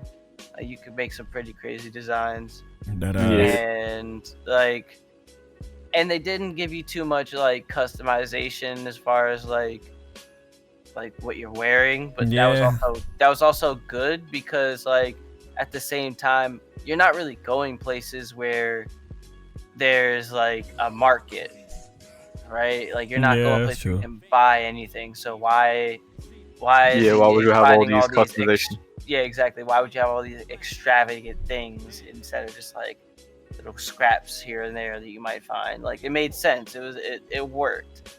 That and in the context of the story, I think he wouldn't really have time to be fucking going shopping. Yeah, I feel that. And like as someone who's like as salty I'll probably be salty until it all the way until the end of time, past my death about this, when they canceled Star Wars 1313, like the one that was supposed to be about Boba. Bro, I was so hyped for 1313. Listen, don't get me started. We're just gonna leave it at this. All right, we're just gonna leave it at this. For someone who's as salty as I am about that project being canceled, Star Wars Fallen Order is a good answer by Disney for what they've done. It's not what I wanted, which is 1313, but for a Star Wars game under Disney and the new LucasArts, it was a super solid game, and I don't think, and that you basically touched on everything else about it that I would have said. I feel that. Overall, it was a good ass game. Mm-hmm. For sure. That's a Fendi boat. For sure. Appa, what's the word, man? All right. So. No, number 6. My number 6. Like I said, I think somebody else mentioned it that they like fighting games. I don't know who that was. Sorry, my fault. Somebody else mentioned that they like fighting games. All right, yeah. Number 6 for me is gonna be Injustice. Okay, that's not bad. One or two. One or two. One, the very first one. The very first one. I feel that. 2, I didn't really get into it too much. I feel like they tried to do too much with the second one. They tried to I feel like with Injustice 2, they tried to compete with Mortal Kombat. I don't know. I think it's where I'm coming from with that. I see what you're saying. I think it's because people noticed that Injustice 1 had a Mortal Kombat feel to it. It's made literally by the same people that made. Yeah, I know. And then what people, and people realized that, and they knew people realized that, so they thought they felt like they wanted to get a bit more loose with it, which is also fair. Right. Because as a comic book fan myself, I like it. The fights get messy, like people get bloody, like people get fucked up. So I wouldn't mind some blood, you know. I mean, it doesn't have to be Mortal Kombat. They're not gonna have no blood as long as Superman is in that fucking game, dog. Word. They don't want to see. They don't want to see no blood. So was Flash. Cyborg was trash. Used to blow minds. I hated his story mode when I had to play with him. Like, yo, what the fuck? Like, bro, you have no combos, bro. Like, where your combos at, bro? Like, true. Use your eye, my nigga. Do something. Use your eye. Use your eye, my nigga. Throw it at the nigga. Nah, that's funny as hell. That's funny, bro. Like, come on, bro. Like, it's not happening. But yeah, Injustice would be my number 6 because, like I said, I like fighting games. As y'all could tell with Tekken 7. Right. Injustice, I liked it. When it came out, I got hooked on it. I probably logged in. It's gonna sound crazy. Probably in one day, probably 4 hours into that game.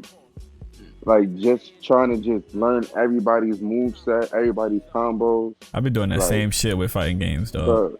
I'll be just trying to study everything so nobody can be like, Facts. yeah, I know how to play. Yeah, I know how to play with him too, bro. Facts. I just feel like maybe the worst OP character I can say in that game, if they really know how to use them right, for me, would probably be Joker. Yeah, Joker was definitely nice. Joker was nice. If you know how to use him the right way, his combo set was just crazy. He was smooth. It was sick. It was smooth with it. He was smooth. Take the crowbar, bing, bing, bing, bing, bing, bing. I know exactly what I can literally see exactly what combo. Me too. Bing, bing, bing, bing, bing, bing. That's funny. Hands at you and all that. Yo, he was wilding. Nightwing 2 was wilding.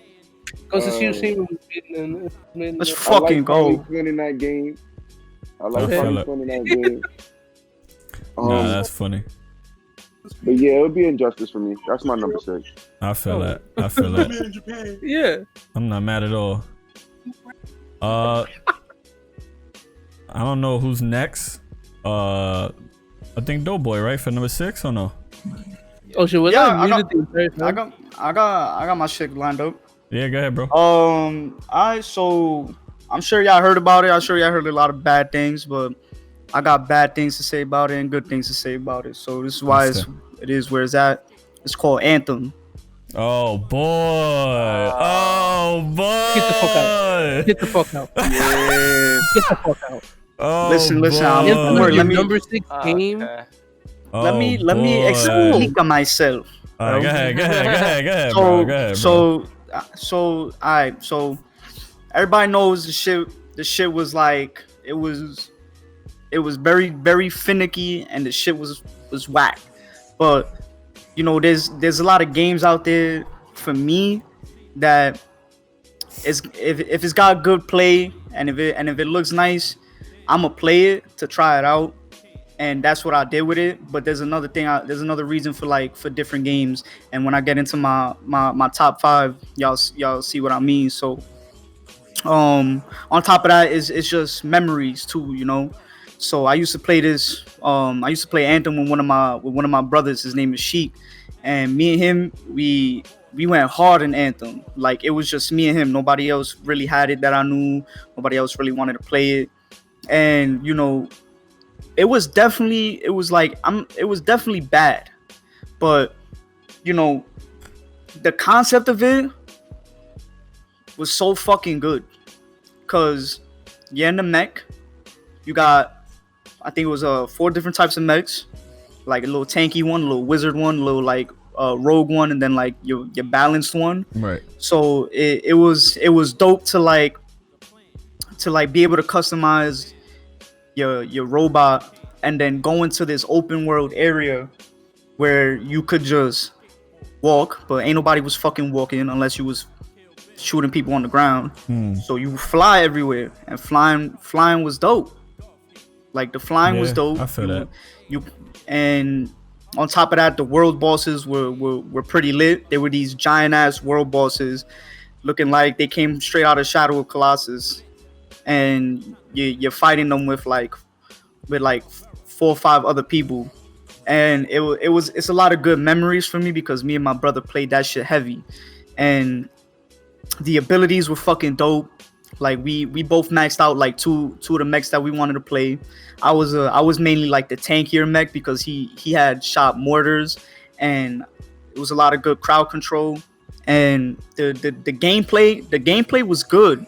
The gameplay for me was good, and the only thing it really did bad is because of the company that made it. I think of the timing of the game was its downfall. Definitely like it was definitely like issues with the game, hence why it's so bad right now. Nobody wants to play it, and there's news about the game, you know, circulating around that it's gonna make a return. Yeah, that they're trying to like revamp it type shit. Revamp it. So, and it was good, bro. Like honestly, like for me, it was good. Like me and my brother, we played that shit for hours. Bro. And I really enjoyed it. I honestly really enjoyed it. To be fair, what I will say about Anthem is that like the gunplay was dope and the flying was definitely dope. I will say that. I think where it went wrong was it was just not a lot to do. It felt like the looting system was trash. It felt like there was no real reward for the work he was putting in. At least for me, that's what it felt like. But I will say that the looting was definitely like the shooting itself was dope. I would definitely agree there. But it was a lot of those other small things that makes games fire to me that it just wasn't really hitting that mark. And I think niggas was just shitting on it because it got so much praise and everybody was just like waiting for this game to come out. The fucking suspense was crazy for this game to come out. When it came out and it lacked so much that other games like it had via Destiny or like other games that have the same type of system, they just lacked in a lot of those areas. That's why niggas came at it so crazy. But yeah, I feel really you, bro. It was definitely good memories. I feel that. Who's next? Me? I think I'm next. All right. We already spoke about this game a little bit, but my number 6 is that Tekken 7 as well. That's really? Just Tekken 7 is just, I mean, Come on, Tekken alone is just that's my bag, bro. That's my bag. I cannot go wrong with fucking my guy Hwoarang. That's my nigga. Yo, Team Hwoarang, Team Hwoarang. I just cannot go wrong with my guy. It's just an overall fire game. I think Tekken is the top fighting game in my eyes because I didn't really see like a huge dip like I've seen in other franchises. I don't think Tekken ever hit that big dip. Like, damn, what the fuck they doing with this game? I think the biggest thing about Tekken 7 was like certain characters being OP that they had to patch and shit like that. But other than that, I think gameplay wise, Tekken has been pretty solid since the beginning. Like, it gets better every game, to me at least. So I gotta throw Tekken 7 up there. I think Tekken 7, especially with this game, I think when they introduced the fucking supers or whatever you want to call those shits, I think it became more fun to watch than to play as well, because I think it was always fun to play but not necessarily fun to watch if you wasn't necessarily into the franchise. But I think once they entered shit like that, more casual people could get into it in terms of watching it and shit like that. So yeah, I got cinematic moves are definitely super fire. So and that shit created wild clutch moments, bro. I promise you. So yeah, I got that as my number 6. Afro, what's the vibes, man? You muted, man. So number 6, man. Number 6. It's already been on the list. People already talked about it. No reason to really talk about it much. Okay. PUBG. Yes, sir. Game is fire. Game was fire. People really don't play it that much no more. Yeah. But when it came out, it was the thing that set off that battle royale like fucking craze, dude. Yeah, for sure. Like, it was on PC only, and then like everybody heard about it. Yeah. And then console players wanted some, and players wanted some. And now the only real scene alive is the fucking mobile scene. Right. And it's crazy. Which is crazy. It's like, and the mobile scene, like the mobile game is still good. It's like it is good. Yeah, it's really good. And the reason it's about number 6 on my list is because like I used to be good at it. I used to be really good. Like I won shit from playing this game, bro. I feel that. And for it to just die out, it ain't feel right. You know what I'm saying? But like other games came out that were better. Yeah, it was just a lot of other games that came out. Right, and when I went back to it, you know, like it didn't evolve from that original form. Which is crazy because I was trying to say that earlier. Like I feel like when you go back to it, you could see like the areas that they could easily just improve on, and it'll be live again. But it feels like they just want to keep it the way it is, which I get it. But I feel like it's not gonna fucking evolve, bro. Especially with all these other games doing shit. Right. Like, it's tough. Man, I feel that. Man, y'all niggas in the top 5, baby. We in the top 5, baby. 5. Oh, the argument's finna start, bro, because y'all gonna be tight at one of mine. I already know. Tricky, bro. Somebody gonna be tight at one of mine. Y'all gonna be tight at one of mine, but here you go. Anthem? That doesn't even belong in the top. That doesn't even belong in the top anything, man, bro. Definitely. Listen, bro. This is why we discuss shit, bro. That shit was fire to me, bro. Like, the only good thing in Anthem, I gotta say, was like the jets. You know what I'm saying? Like flying and shit. Outside of that shit was I fire. hate looter shooters. I hate the loading screens. Taking 30 minutes to load a map. That's good, a fact, bro. The loading screens were wild. I feel that. I feel that. Fendi, bro. Alright, well, Savage, what up, man? Top 5, baby. Oh, he not even here. Alright, so then I guess. I'm here. My shit was muted for some reason. Oh, we here. Go ahead, Brody. Alright, number 5, bro. My number 5 is Red Dead Redemption 2. Ooh. Now, I will say one thing. It would have been higher on the list if it had a good multiplayer and if it wasn't so predictable.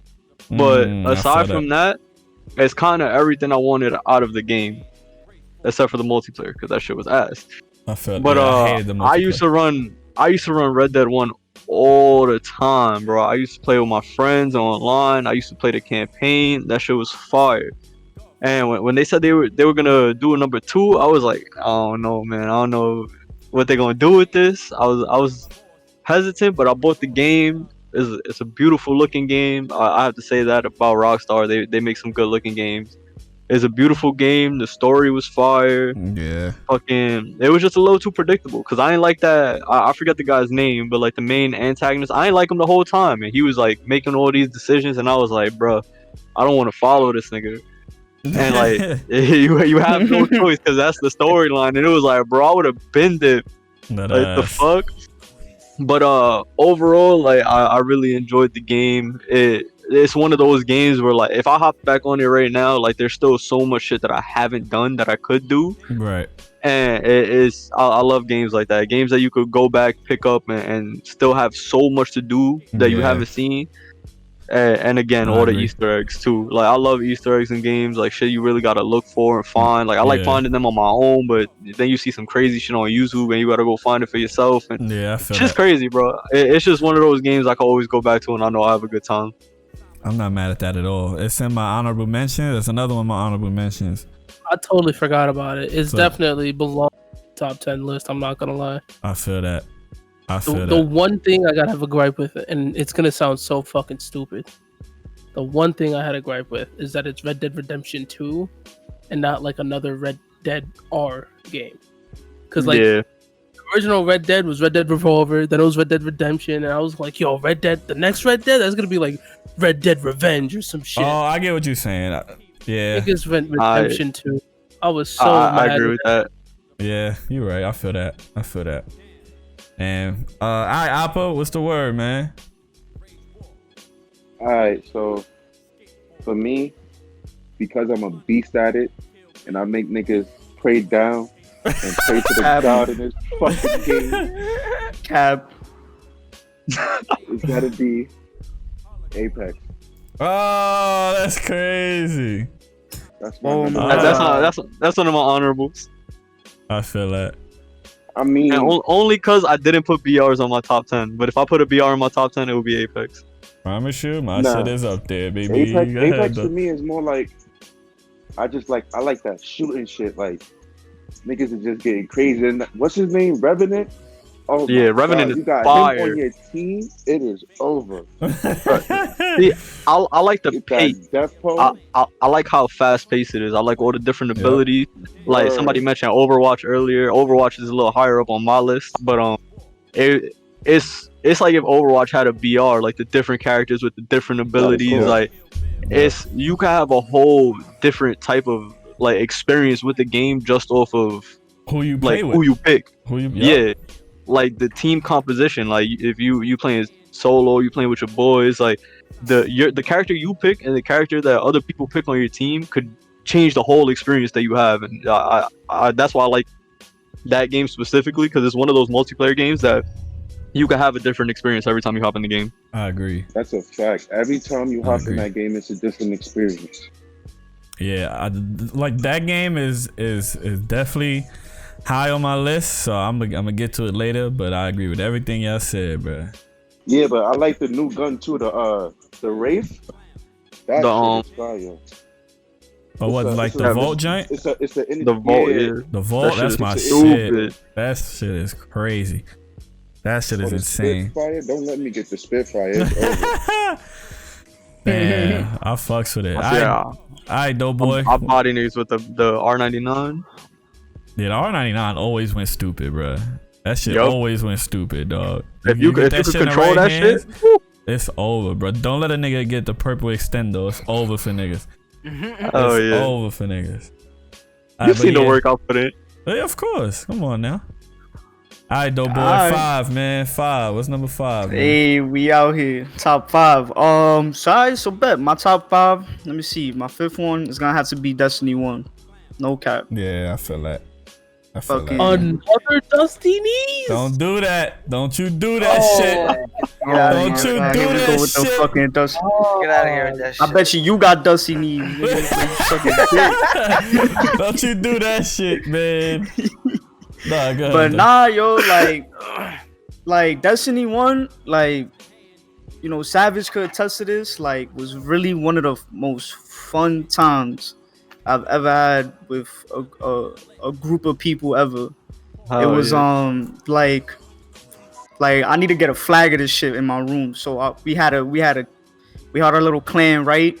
We made up the name Guardians of the Juice. You heard? Don't get it fucked up. Don't get it fucked up.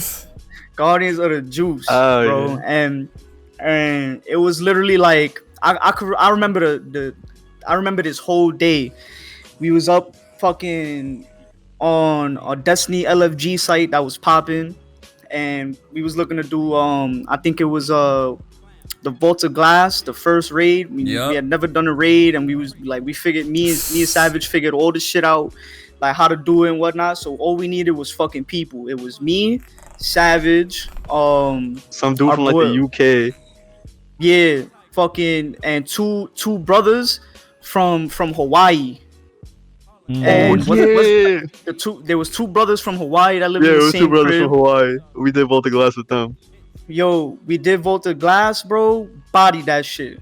And from there on out, the story just kept going from there, bro. Like they joined our clan. Every reset was Tuesday and what, Thursdays? Fucking. So every Tuesday and Thursday we was for sure everybody playing the game. Fucking on top of that, then we learned the Crota raid. Fucking we bodied the Crota raid. We got memories from the Crota raid. Yo, bro, that Crota raid is crazy, dog. I had to go something else. So much. Yo, we were doing that shit, and I had the ability where you could go invisible, and everybody died in that part where you had to go from the one light to the next. In that dark ass area. Yo, I did that whole shit by myself. I clutched that shit. Everybody was wilding. Damn, that's hard. It's just like even speaking about it gives me goosebumps, bro. Because there's just so much memories, bro. Like, I could see why it's not on people's top 10. I could see why it's not on people's top 10 because it got redundant after a while. But like, it's definitely up there for me just because of the memories. Yeah, the people I play with. Like, nobody could argue with the gameplay and the mechanics aren't solid. It was just content. That's what the game like, and that's why Destiny is one of my honorable mentions, because if it had more content, that shit would definitely be up on my list. I feel that. On top of that, and even on top of that, when we got bored, we went to PvP, bro. The Crucible started fucking shit up. Yeah, we went to the Crucible, bro, and just a lot of great memories on the fucking game. The game was fun, and like they said, it got redundant. Like he said, it got redundant, but like, I'm a fan. Like I'm a fan of grinding. Like I don't got a problem with grinding, as long as the game is good. Yeah. And I'm looking forward to one shot and shit. Yeah. And doing mad damage, like getting the Gjallarhorn. It had Assassin's Creed 1 syndrome for me, where it was like, where Assassin's Creed 1 was just like, all right, you're gonna run all the way over here, kill a dude, run to the next spot, kill a dude, right? Like all the missions were the same after a certain point. That's where Destiny got fucked up for me. Oh, I feel like I was doing the same shit over and over again. I feel that, bro. I feel that. Yeah, man. So definitely solid. Definitely like one of the best memories I got. All right. Shit. All right. My number 5. I'ma just say God of War, bro. I'ma keep it a beam. I'ma keep it a beam. I got God of War as number 5, dog. This shit, man, listen. Again, it's really rare for me to like 100% a game. I'm not that type of dude. But bruh, I went through every nook and cranny of this fucking game, dog. Like I beat it, and then afterwards I did finish everything else, bruh. Like that's how much this crazy this fucking game was to me, bruh. This, bruh. I don't even know what else to say about it. Y'all niggas already know about God of War. It's just super fire. I did love what they did with the story. I love how it ended. Mad fucking twists and turns and that shit. Gameplay fire, combat fire, boss battles fire. It's all and fire. And the graphics, beautiful ass game. Graphics is stupid, my nigga. Stupid. I fucks with this game heavy. That's my number 5, man. I ain't even gotta get deep into that shit. Kalis, what's the vibes, man? Kalis, what's the vibes, man? My number 5. So this one's controversial. All right. because a lot of people hate this game, and currently, I currently hate the game because of what it turned into. No, it's not an Anthem. So this is probably gonna surprise you guys. But when it first came out, when the beta first came out, the combat, I fell in love instantly because I've never played a game that had this combat. So my number 5 is For Honor. Wow, bro. Okay. Wow. So weird to be in the top 5, listen, but listen. No cap. That's my next pick, my nigga. Listen. For Honor, bro. No cap. I played that shit during the beta. I was hooked instantly. I started off as the Orochi. I learned him through the beta. Then the game came out, and eventually I switched over to the Warden. And let me tell you something. There's nothing that feels better than shitting on somebody as a Warden. Like, I got so good at that game because I was a duelist. All I did was you'd only ever find me in the duels. I was in the duel playlist. Fight the one-ons, my nigga. Fight the one-ons. Right, if I was bored in the duel playlist, I'd go in the brawl playlist, and I would half the time hope that it was a 1v2 because I would go up and I would fight them both and I'd beat them both. And it was like the fighting in that game was so intense. Like it was. I did agree, bro. It made you feel like you were that person you were fighting as. It was crazy. I'm gonna piggyback off of you because that's literally my next pick. That's my number 4. For Honor, bro. I think this game, deadass, was not afraid to be different and work. Like, I've never played a game like this to where like for me personally, like just the aesthetic of samurais, just like everything that's samurai related, I'm dead in there. But when I saw this, I saw the option to be samurai, Viking, and a knight, right? And I'm like, alright, I might could fuck with it. I don't know, right? But then when I started playing that shit, the combat system, the fucking parry system, bro, this game is fire, bro. The fucking duels, it's another one of those games where like I had some classic duels with niggas. Every character that they released, I did liked.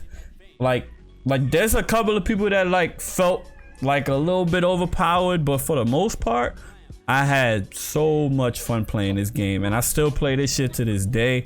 I just throw that shit on some casual shit. Like this shit super fire. I can't go wrong with For Honor, bro. That definitely be in my honorable mentions. When the solo or when the tournament or the duel tournament came out, bro, that shit was fire. I grinded the fuck out of it. I have an ornament for every single one of the heroes that were available at the time that could get one. So every single hero that was out, I had an ornament for it, and I grinded my shit off for that. It was, bro, it didn't. And I had to beat one of those fucking. And I remember I was talking about you would see people with little fucking swastikas in their emblem. That was the game I'm talking about, bro. And then one of the tournaments that I won, I had to fight one of these guys, and I beat his ass so bad that he quit the game. I feel that. He literally quit the game. That's like, how it be. I saw I was going up against him. I immediately picked the Peacekeeper. You know, you already know. Peacekeeper. So you were a bully. Oh, you yeah. I bullied the fuck out of this kid. I started the fight off with that little. I had the emote where she does that little, that little bow forward where she's like, you already know the toxic, the toxic shit, bro. Little bow, right? He did his little fight greeting or whatever. Thought I was being honorable, bro. I came in there, stab, parry, stab, that man up. Bro. Guard block, stab, guard block, stab, guard block, kick, stab, guard block. It didn't end. That's funny. I shanked him until he quit.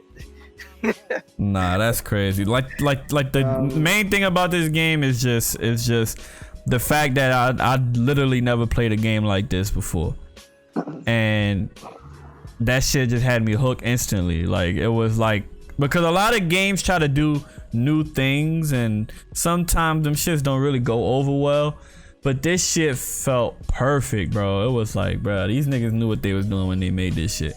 The combat is that fire, and there's a reason why there's no For Honor 2. They don't need it. They just gotta keep adding characters, bro. This shit's crazy.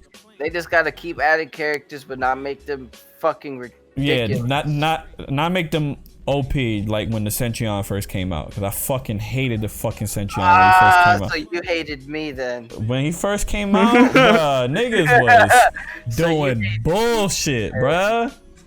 Everybody always on their bullshit in their fucking game, bro. When I was mad, I pulled out the Centurion, and I had his like endless chain on lock. Yeah, his endless chain is like, bruh, fuck out of here. Fuck out of here. Beat the fuck. Yeah. Nah, yeah, that game is fire. The fucking executions is lit. Cutting niggas' heads off, depending on who you was. Come on, man, that shit fire, dog. Bro, some of the executions is so disrespectful. Executions is lit in that shit. What you want, bro? My favorite is with the warden, right? There's this one where it's the animation is the guy's running away, but you take the little like the ball end, like off the bottom of your sword. Oh, Netflix and all. Oh yeah. Head knocked me fucking out. Yeah, that ass. I didn't know what you're talking about. That's just so disrespectful. Nah, yeah, that shit lit, man. That shit super lit. Afro, what's up, man? Number 5, man. What's up? Oh, Number 5. All right, go ahead. DoughBoy, I think someone already said it already. I was kind of AFK for a bit. Apex Legends. Yeah, buddy. Game is fire. Right. It is 100%. Like I was talking about, PUBG never evolved. Bruh, Apex evolves every day, and it's pretty much the reason why I don't play PUBG anymore. Well, yeah. Because when you have that ability to just be like, yo, there's a fucking M16 over there, whatever, right? And saying it in game instead of actually saying it, like I could just press a button and the dude will say it for me. Huh? Nigga, Apex changed so much. It changed so much in the Battle Royale scene to the point where literally every BR is trying to do the same shit, bro. Right. Like, it's like on launch, I'm saying, because they still adding shit. But on launch, the fucking ping system, the hero BR system, the fact that the characters have personalities, that shit, like there's a lore in the game. This shit is fire, dog. That shit is fire. There's definitely higher on my list, so I'm gonna wait until I get there. I'm gonna wait till I get there, but for sure, I did feel that. Apex, like it keeps adds new characters, add new maps. When they don't feel like adding the map, they'll change the map. They'll feel like a whole new game again. It's like, it's always evolving. It's never not stagnant. It's never stagnant. I did feel that. It just continues to just better itself every time. Yep. Every time I turn my game on, I got an update for Apex. That ass. That ass. Like, again, like. Nah, that's updated 2 days ago. Like. She's so fire. It is so good. All right, so I guess this round I'm gonna have to skip because I already gave y'all the For Honor shit because I had to piggyback off of K-List. That was my next joint. But this is number 4. So Savage, what's the vibes? Alright, my number 4 probably gonna be a little controversial. It's another Rockstar game, GTA 5. Oh boy, I feel it though. I get it though. I get it. Listen, for the time that it came out, the campaign was fire. The whole heist system was crazy. Before people started wilding out getting DeLoreans and stuff like that, the online was pretty fun. And now like the online is pretty toxic, but like I just go into an RP server on 5M, and it's even better than what the online ones in regular GTA 5. And I mean, even though it's a modded server, it's still GTA, and like there's so much extra shit you could do in these servers that it's fucking crazy. And honestly, that game kind of got me through this fucking summer in quarantine. I feel that, just being able to go in there, fucking like there's an economy, like you would get a job, there's actual like real cars, they're modded into the game. It's not like you're rocking a Banshee, you could really go buy a Viper if you want. Like it's just fire, bro. The texture mods you could get, the shader mods, it can make it look more realistic, it can update it, and like you said earlier, like the mechanics of the game could be better, but for what it is and what people turned it into with these servers, game is fire.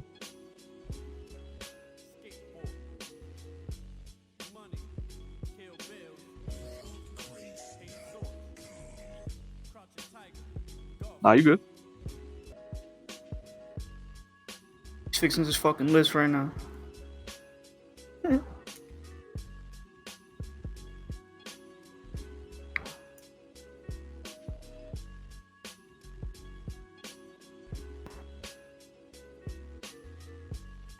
Yeah. Be here.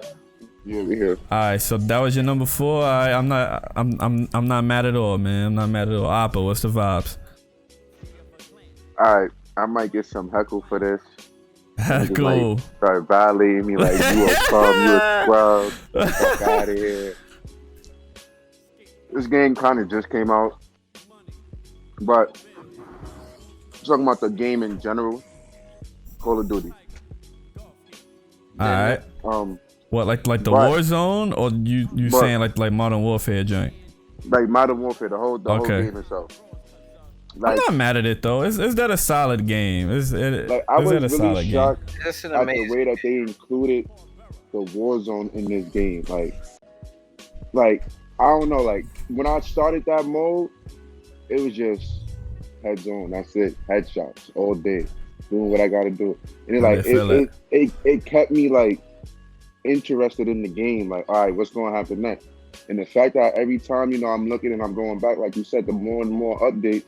It's like different guns, different skins, different characters. So it's like that's something that's not really new with Call of Duty, but with that type of mode, it's like to see y'all incorporate that type of mode in this game. Yeah. That was basically a multiplayer game, really. Like anyway, for y'all to include another battle royale like in this game, like that's just crazy. And like to make it work. Cause to be honest, like this game is in my honorable mentions, like, because I honestly hate Call of Duty. I'm gonna be honest. I fucking hate Call of Duty. Like I used to play it a lot, and it got real stale, right? It gave me the fucking 2K effect, where every game was the same exact fucking game, right? Like it was the same shit every year. But I'm not gonna lie, Warzone hit a little different, my nigga. I'm not gonna lie. Warzone hit a little different, and I wasn't expecting it to, because I hopped on what was the shit for Black Ops, the last shit, the first BR that they made. I forgot what that shit was called. Black whatever shit. Yeah, I know what you're talking about. Yeah, I didn't really like it that much. It was cool, but like something was missing. Without building. Yeah, like something was missing, but. This Warzone shit, bruh, super fire. Super fire. It's in my honorable mentions, but I'm not mad at it at all. You can get the armor. You can get different guns. You can get your own class. That's the other thing too. Yeah. That's what really surprised me with the drop. Yeah, with like the custom gun shit. Like, that's fire. That's super fire. God. But yeah, Call of Duty, Modern Warfare. That's like my number 4. I feel that. DoughBoy, what up, man? What it do, baby? I bet. So my number 4, it's definitely gotta be Fallout 4 for me. Ooh. Yeah, Came Fallout. out with a spicy combo. Yeah. Fallout 4 is definitely fucking good. You know, fucking I like single player games. You know, a lot as much as multiplayer games. Fucking, you know, you had your choices that sometimes the choices would affect what you're doing. Sometimes it wouldn't. It's kind of just like your other like Fallout games with, you know, you in that little wasteland and you just go out and do quests. My favorite thing that came out for Fallout 4 was the DLC. There was one DLC where you were able to build your own robots, and I dead ass had an army of robots, bro. Like I had like not a big army, but like I had built four or five robots, and they was broken. Like they was way better than any of these other NPC followers you got. On top of that, the storyline for that shit was crazy. Like the shit was dead ass crazy. Has anybody here played it? Do you want to be spoiled about it? I haven't played it, but give you the spoilers. I don't mind. Yeah, go ahead. Give it up, bro. Give it up. I bet. So basically, this is what happened, bro. So basically, you start off in the vault, a nuke about to go down. You go into the vault, you go into a cryo thing, and then you wake up years later in a whole different you already missed an important part. You wake up in the middle at some point. Yeah, you wake up in your son and shot your wife in the face. Yeah, okay, there we go. Yeah, they did that shit, which was wild. And then basically, wait a minute, shooting niggas in the face early like that? Yeah, like before you even get to control your character again, you wake up from your cryo because they're trying to take your son who's in the like pod across from you with your wife. They steal your infant son and shoot your wife in the face for not trying to give her up, and then you go back into the cryo. Wow. Facts. So then, basically, when you go through the whole storyline, you're basically trying to find your son, and when you do, you end up finding your son. Your son is older, and he is older than you. Older than you. What the fuck? And then on top of that, he is basically like the CEO of a group called the Synths, and they're a bunch of robots. Basically. Yeah, they created pretty much a utopian society for themselves. Yeah, in a like underground base area that like the only way you could get there is like teleporting or some shit. And basically you find your son there, and your son is there waiting for you, basically because he basically knew you was gonna come out. And like the storyline is just crazy because the way you find them is you work with a society. You're working with another society that's trying to beat the Synths, and then you have a decision to make whether you want to join the Synths and your son, or you want to join the society that wants to destroy the Synths and your son. Man, that's hard. That's crazy. On top of that, like the sad part is like the people, like the Fallout community, like fucking hates Fallout 4. Why? And I'm one of them. Fuck that shit. Why? Yeah, you a fucking bum. Nah, New Vegas was way. New Vegas was fire. Yeah, no cap. Yeah, New Vegas will always be a top. Wow, will always be on top. Shit made fire, dog. What are you talking about? But overall, like the gameplay is just is solid. The storyline was damn solid. And you know, just like any other Fallout game, there's and you know other games, there's Easter eggs that you can find that are pretty dope. And then on top of that, there's big ass enemies that will literally come out of nowhere, and you're like, what the fuck? It's also another one of those games where like you're not gonna do everything in the game. Yeah, and you can always go back and do something that you haven't done. 100%. You could build like you could help towns and rebuild towns, repopulate them with other people, help them, give water supply, give food supply, give electricity, arm like you can make bases in like different towns that you help. on top of making, you know, like your own little makeshift house or like however you want to make it. And it had a lot of bits and pieces to it that were just like really good, really solid on top of the gameplay, on top of the storyline. And the guns and shit, all the guns were pretty diverse and dope. Man, we did here, bro.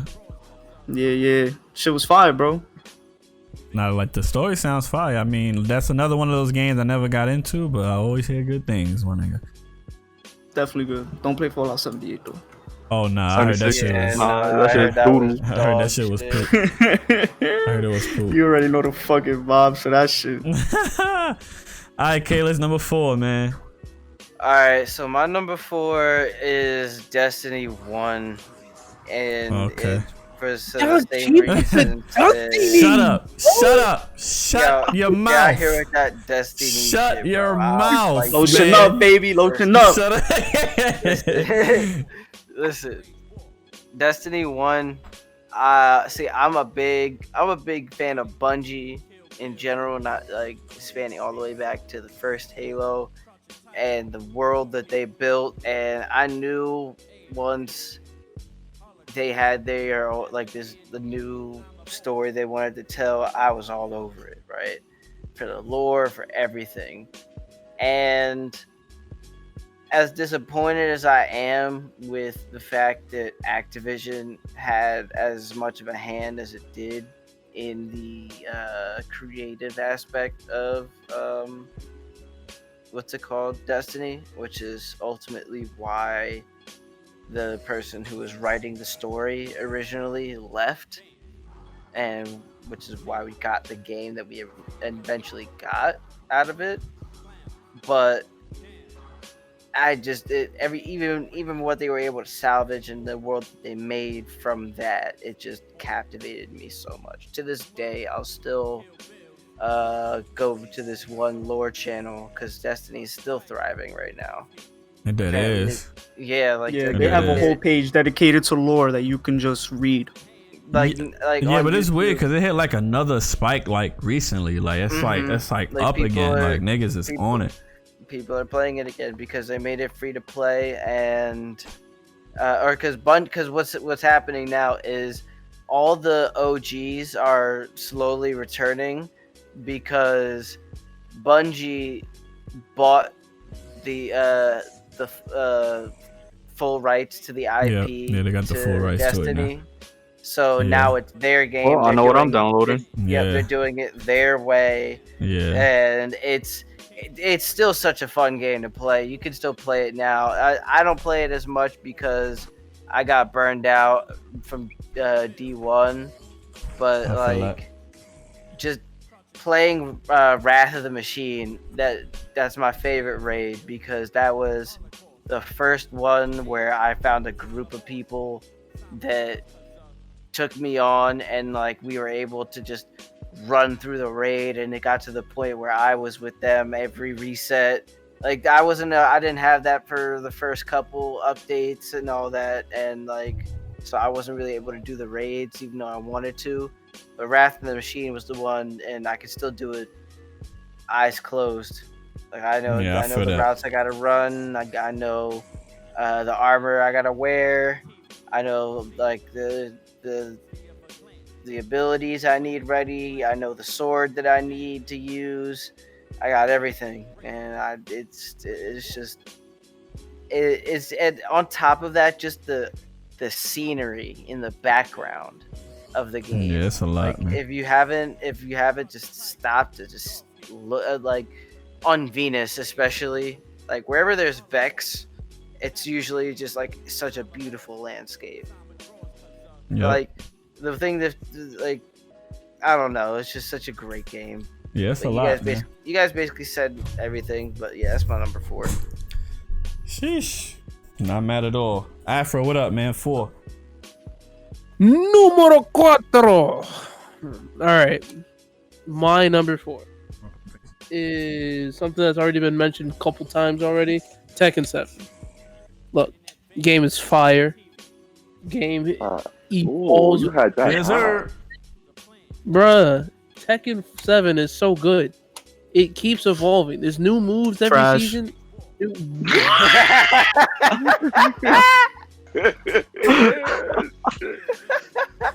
Bro, there's new moves every season. Got a whole new Dusty Tekken. Nah, don't do that. Don't do that. Toxic. You all. Toxic. I know.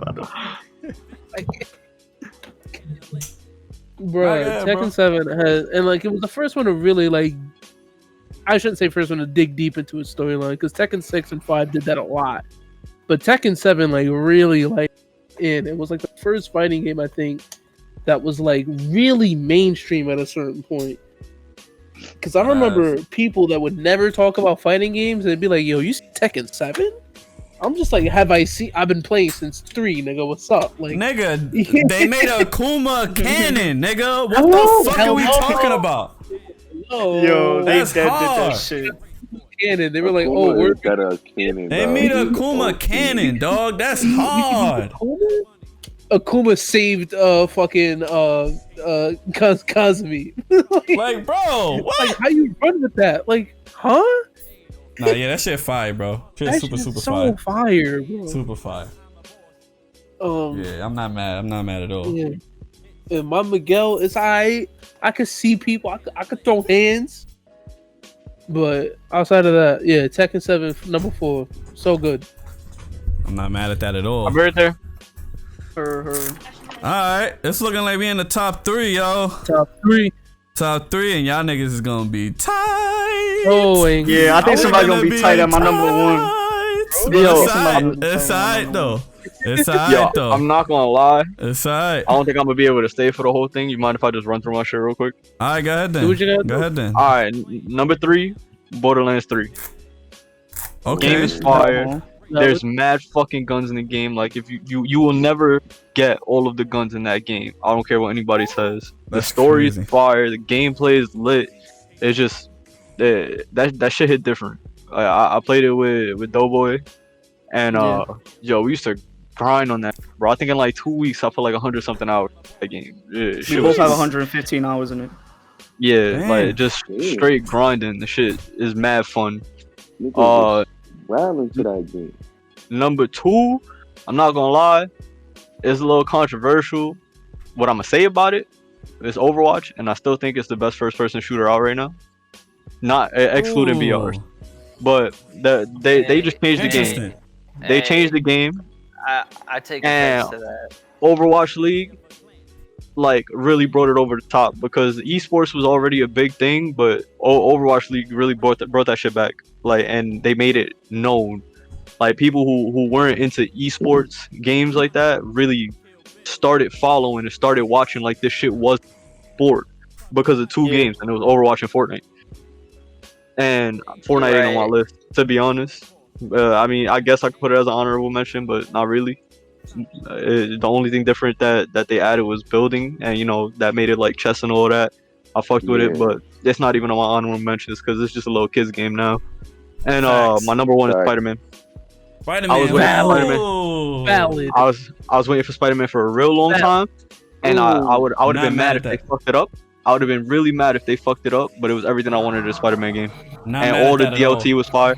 I 100%ed that shit in like 2 days. I was wilding. I'm not mad at that at all.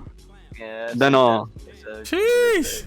My honorable mentions. I already said Destiny. Fallout 4 was in there too. Then Smash Ultimate, because I think it was the best Smash to come out since Melee. I'm a big Melee fan. I played competitively. I'm not proud to like with all the recent controversy. I'm not like proud to be in like that community. Like people I looked up to did some real shady shit.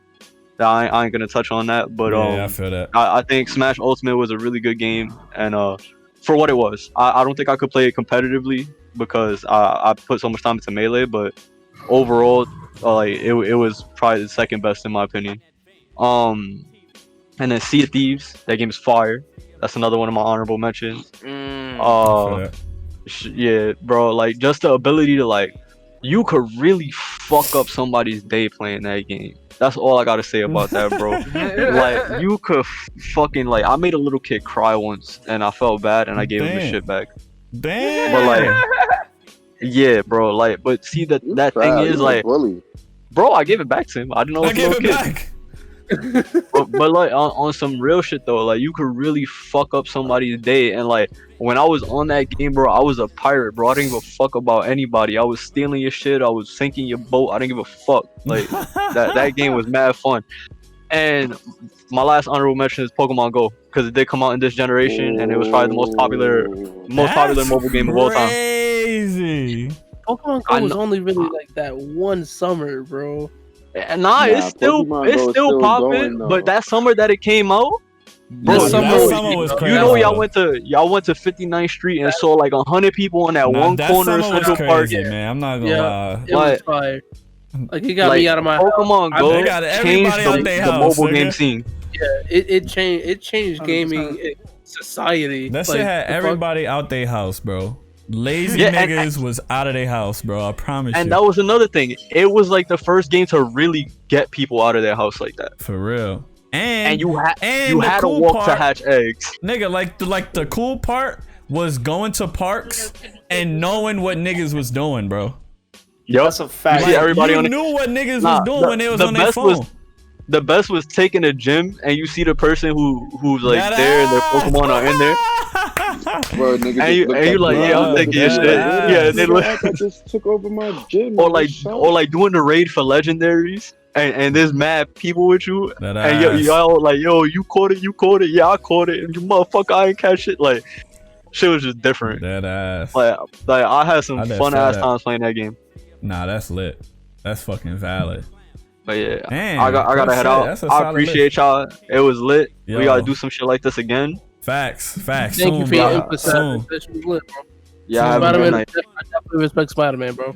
Yeah, Spider-Man definitely my number one. That game, like the earlier versions of the game on PS2, they got a special place in my heart. So I'm glad to fuck up that game. I did feel that. I feel that, bro. Yo, good I'll shit. catch y'all. Y'all have a good night. Holla, bro. You too, bro. Peace out. Peace out, B. All right, Brody.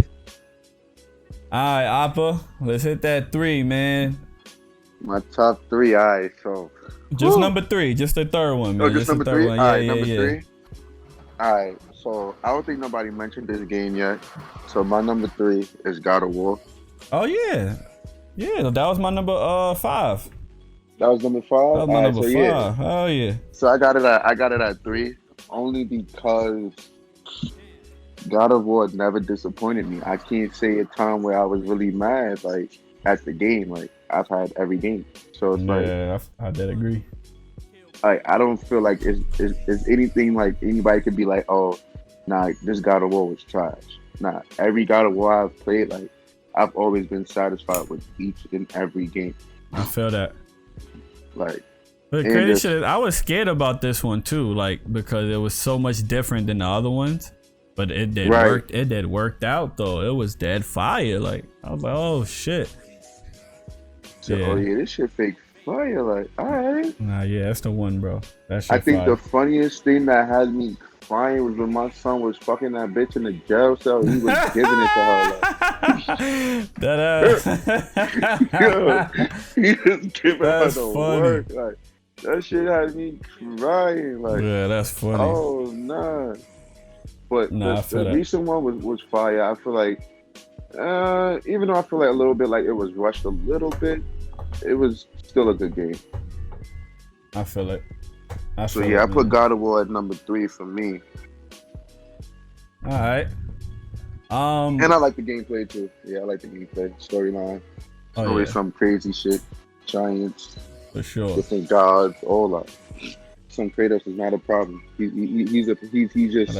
I just can't wait for the next shit, B. I'm not gonna lie. I just can't wait for the next. I can't wait to see what they do.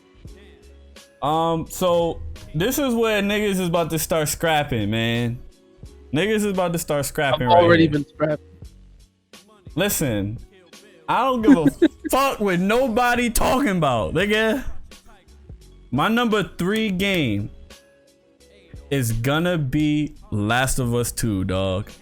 Get the fuck out of here, yeah. Get that shit out of here. What's up? Get What's up? Get that What's fuck up? out of here. No. What's up? No. What's up? I'm with all the Way shit. too dirty. They did I'm Joe with the way shit. too dirty. I'm They with did the Joe shit. way too fucking dirty. I'm with the Fuck that shit. bitch Abby and her fucking friends. I'm with the Fuck shit. that shit. Nah, fuck that game, I'm with dog. all the shits, Fuck baby. that game, dog. Yeah. Fuck that fucking game.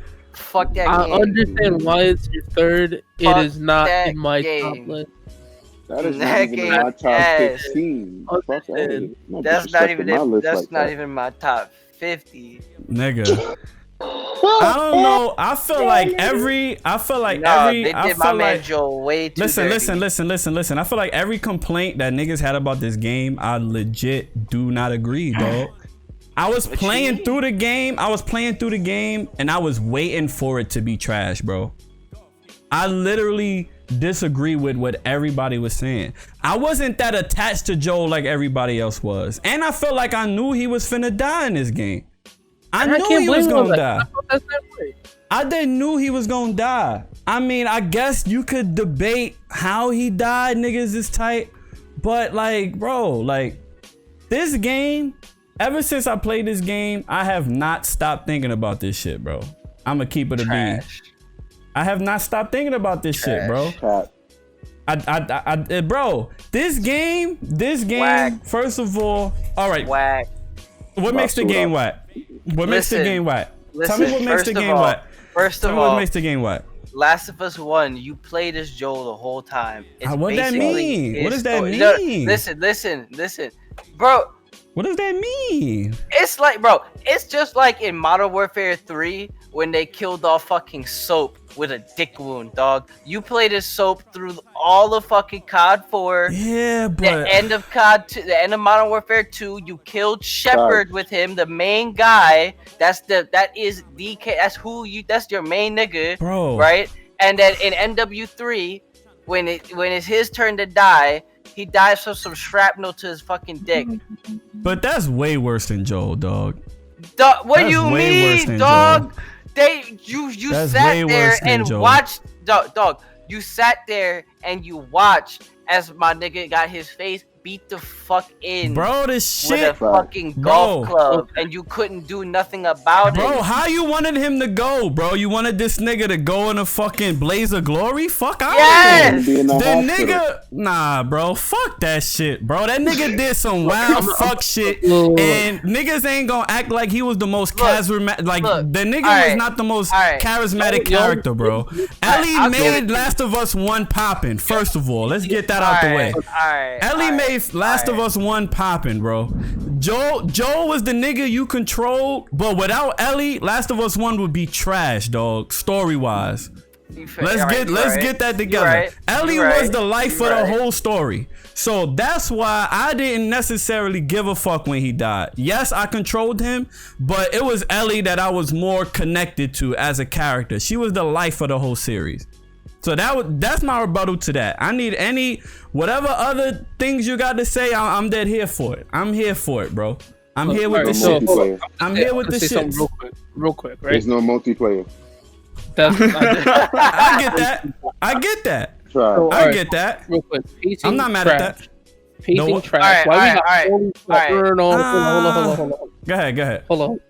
Pacing is trash. Why we got all these flashbacks? I feel like this should have been a whole ass game before this one, right? Last of Us 2, honest to God, should have just been fucking what's her face? Not Ellie, the other lady with the big Abby.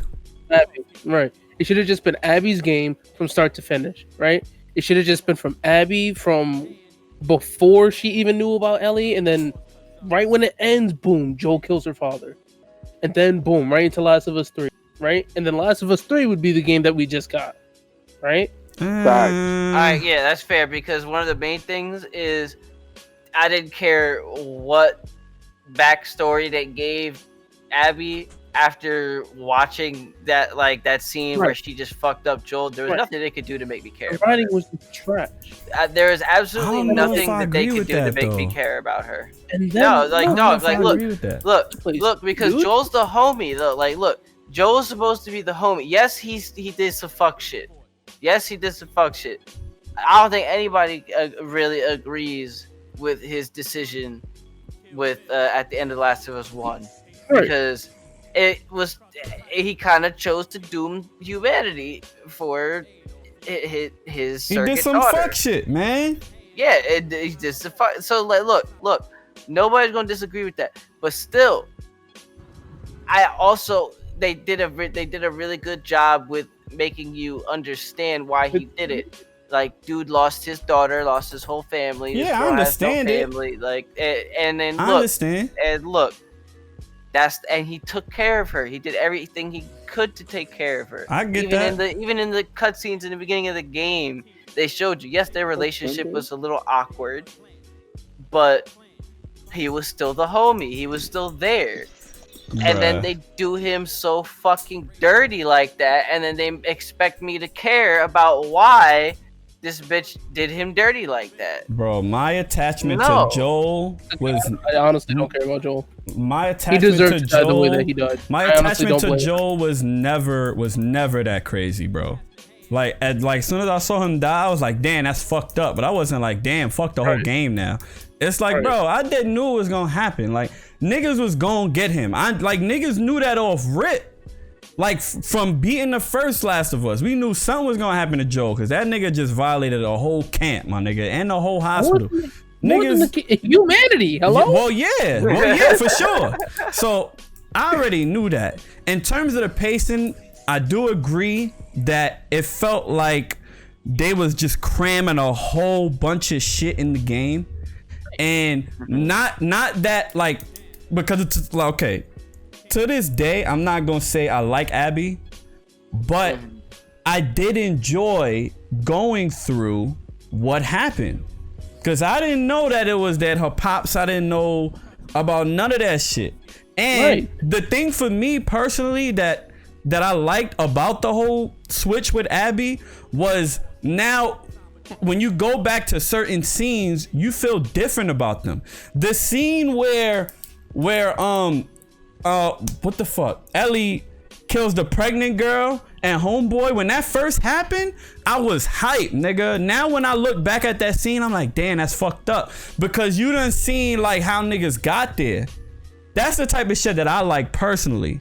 And there's other little scenes like when there's this fucking random sniper that's there sniping at you and you fucking running around like, what the fuck?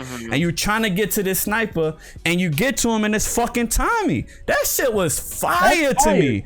There was so many highlights in this game that I think, because the way it ended and also the way Joel died, I think niggas automatically put it off. But niggas is that completely ignoring that, one, the fighting animation was so clean, my nigga. The fighting was fire. The gore was fire. The way the fucking AI, yo, bro, that shit is so fire, bro.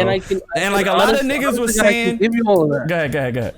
Honestly, I could give you all of that. But the writing and what the story, what the game was based around, was just like, it wasn't good. It was like, all right, so take for instance, right? This is when I was watching you play. You killed what's his face and the pregnant lady, right? Right. And then fucking Abby comes and sees her, and she's like, "Wait, don't kill her. She's pregnant." Abby had reason and all right to kill her right then and there, because she could have just said, "You killed my friend that was pregnant too. Yeah, what are you talking about?"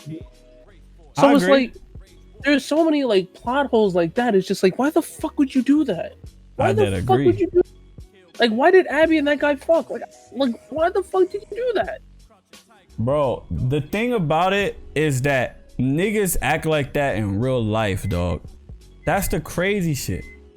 This shit, like, niggas do a lot of these things in real life, bro. Like, niggas go back and forth between how they feel. And, like, a lot of niggas hated the ending and the fact that she didn't kill Abby. But, bruh, she done forgave her after she got her ass whipped in that movie theater. She did not want to go after that girl no more. She didn't. Tommy came, and this was the gripe that I had. The fact that Tommy even came back and I thought he was dead. That shit was just stupid as hell. But the nigga came back and like, yo, you done made me a promise, and now she feels obligated to go back and try to kill her again, even though she already had forgave her. She did not want to do this shit. Off rip. Then she see her, and she not even herself. Abby is fucked up. She's not even like, she's a fucking shell of her of fucking who she was, bro. So she was looking for reasons to fucking fight this girl. She put a knife to homeboy and she like, nah, fight me. Now you that gonna fight me. Like she was there. Nah, that don't want to fight. Nah, fight me, man. She looking for reasons to fight her. She did not want to do it, bro. Off rip. I don't know, man. Listen, I agree with that. I understand the backlash, but to a certain extent. I think there was a lot of plot holes, just like you said, the pacing was fucked up, and there's other elements of the game that was a little bit of bullshit, but there's so many highlights of this game. Like another thing about this game that like a lot of niggas was saying was like they didn't do nothing innovative with this game and they took 7 years. No, they most certainly did. Bro, my thing is this. If a game like Last of Us 1 is held so high in the fucking gaming sphere, right? Like where niggas think Last of Us 1 is a masterpiece, right? How much more do you want them to do for fucking part 2, bro? I don't understand. Because if you do too much that's different from part 1, then you gonna shit on it anyway. You're gonna be like, nah, this shit trash. This shit way different than the first one. So it's like, bro, that's just a stupid ass excuse for niggas to just be like, nah, this shit trash. Like, bro, they added the jump, they added crawling, they added the necessary pieces to just improve a little bit on what was happening in Last of Us 1. Now, is the story as interesting as Last of Us 1? I don't think so. But again, I have not stopped thinking about this fucking game, dog. But we here. I don't know. So you name everything that's very like poignant. Like you're not wrong. Again, I'm not mad at the backlash. I think it was a little overdone. I think niggas did it a little too much. It definitely was. It was super overdone because even when I was playing it, I'm like, where's the whack shit? Like, I don't understand. Like, it wasn't until afterwards I was able to be like, yeah, now that I think about it, it was a little. But as I was playing it, I'm like, bro, I'm dead here for all of it. Like, but we here. All right, who next? Who's next? That was 3. So go ahead, DoughBoy. Go ahead. But I had a hard time picking my third because I don't know what I would put as my third. I already know my top 2, my number 1 and my number 2, but I would say number 3 for me, and I hope it don't disappoint when it come out in 2020 or 2021. I don't remember. It's called Dying Light. Oh yeah. Shit, what can I say about the game? Like my thing with this game is there's not a lot of games out there that incorporate parkour. Parkour is literally like the coolest thing in the fucking world, coming from me, a fat nigga. Like, like there's not a point in time where I wish that I was fucking skinny and I could do parkour, bro. Because if it was me, I'd jump off the 8th floor of my building right now and just do like triple backflip and land that shit if I could. But fucking like the parkour was dope. The day and night cycle was fucking crazy for me. There's not a lot of games that could scare me. I played a lot of scary games in my time. There's not a lot of scary games that could scare me. This game almost made me shit myself the first night I played it. I played it at night. I'm chilling. We chilling through the story. It's daytime half the time, and we gotta go at. It makes you go out at night, like during like sunset ish. During the main mission, and a lot of crazy shit pops off at night. So the zombies that are there's these fucking like mega zombies. I'm just like whatever the fuck they are, and these shits, if they see you, they on your ass. Yep. Like they know parkour themselves, type shit. Nah. And when I'm running away from them,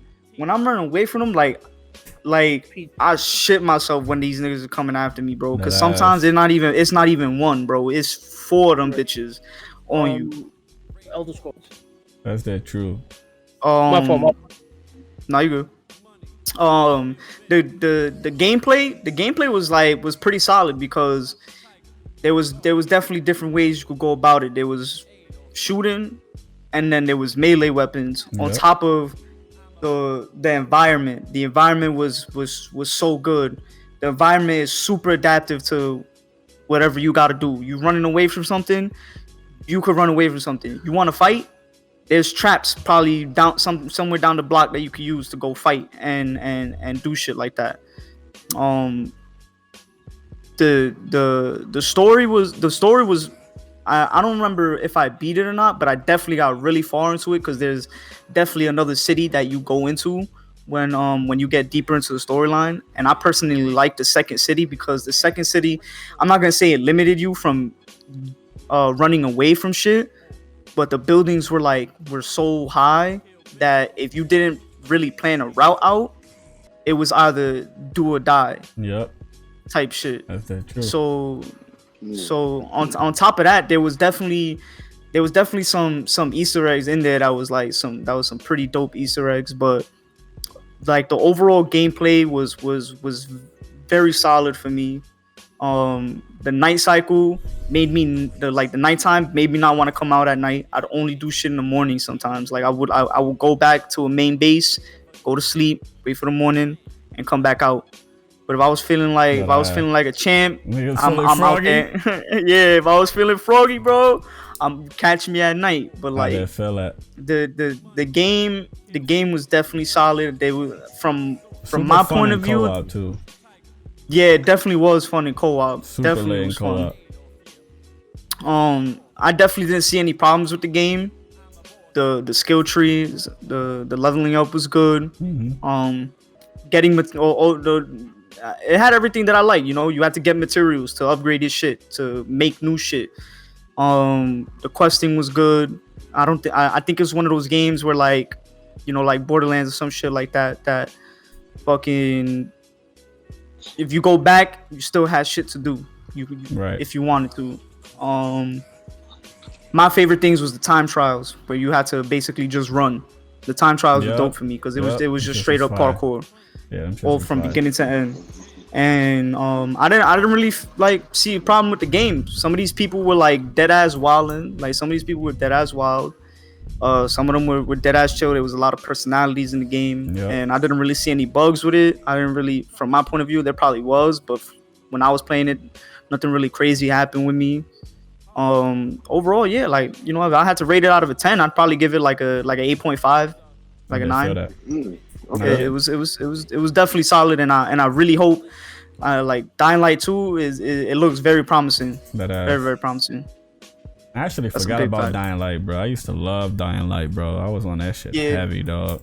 Cause I played Dead Island first, so when Dying Light came out, that shit was like a mega upgrade, dog. Like it was the same shit, but now I could parkour my way out of shit, dog. It was crazy. Fact, Dead Island was that wavy. night, that fucking nighttime shit. That's a different level of stress, my nigga. A different level of stress. Definitely different level of stress. That shit was wild. That ass. All right, Kalis. You. Oh, my bad. My shit was muted. My bad. You good? My number 3 is honestly Call of Duty Modern Warfare, the new one, and I'm talking strictly for the single player. Okay. I have not enjoyed myself like in a story from a Call of Duty in years. Like when I played this game, there was a scene where people there were so many scenes where people were just getting fucked up, and like it was very real, right? That's what they did a really good job of trying to portray situations that looked like they could be real. And I remember back in MW2, the No Russian mission. Oh yeah. First time I played it, everybody remember that. First time I played, I didn't even think about it. I just mowed people down. And I played the campaign again, and then I stopped and I thought about it. I'm like, wait a minute. So I already know the story. These guys are the bad guys, and they're shooting up, and he's planning. Oh. Yeah, buddy. Oh shit. Yeah, buddy. Oh. And like just like the gravity of just like the information and like of what like the actual story and the plot and everything, and then seeing or getting those same emotions while playing this one, it's a rare feeling to get with a Call of Duty, and I love Call of Duty. I stopped playing after like MW3 because they made it they made sniping feel too easy, and that was like one of my favorite things to do, so I got bored of it way too quick.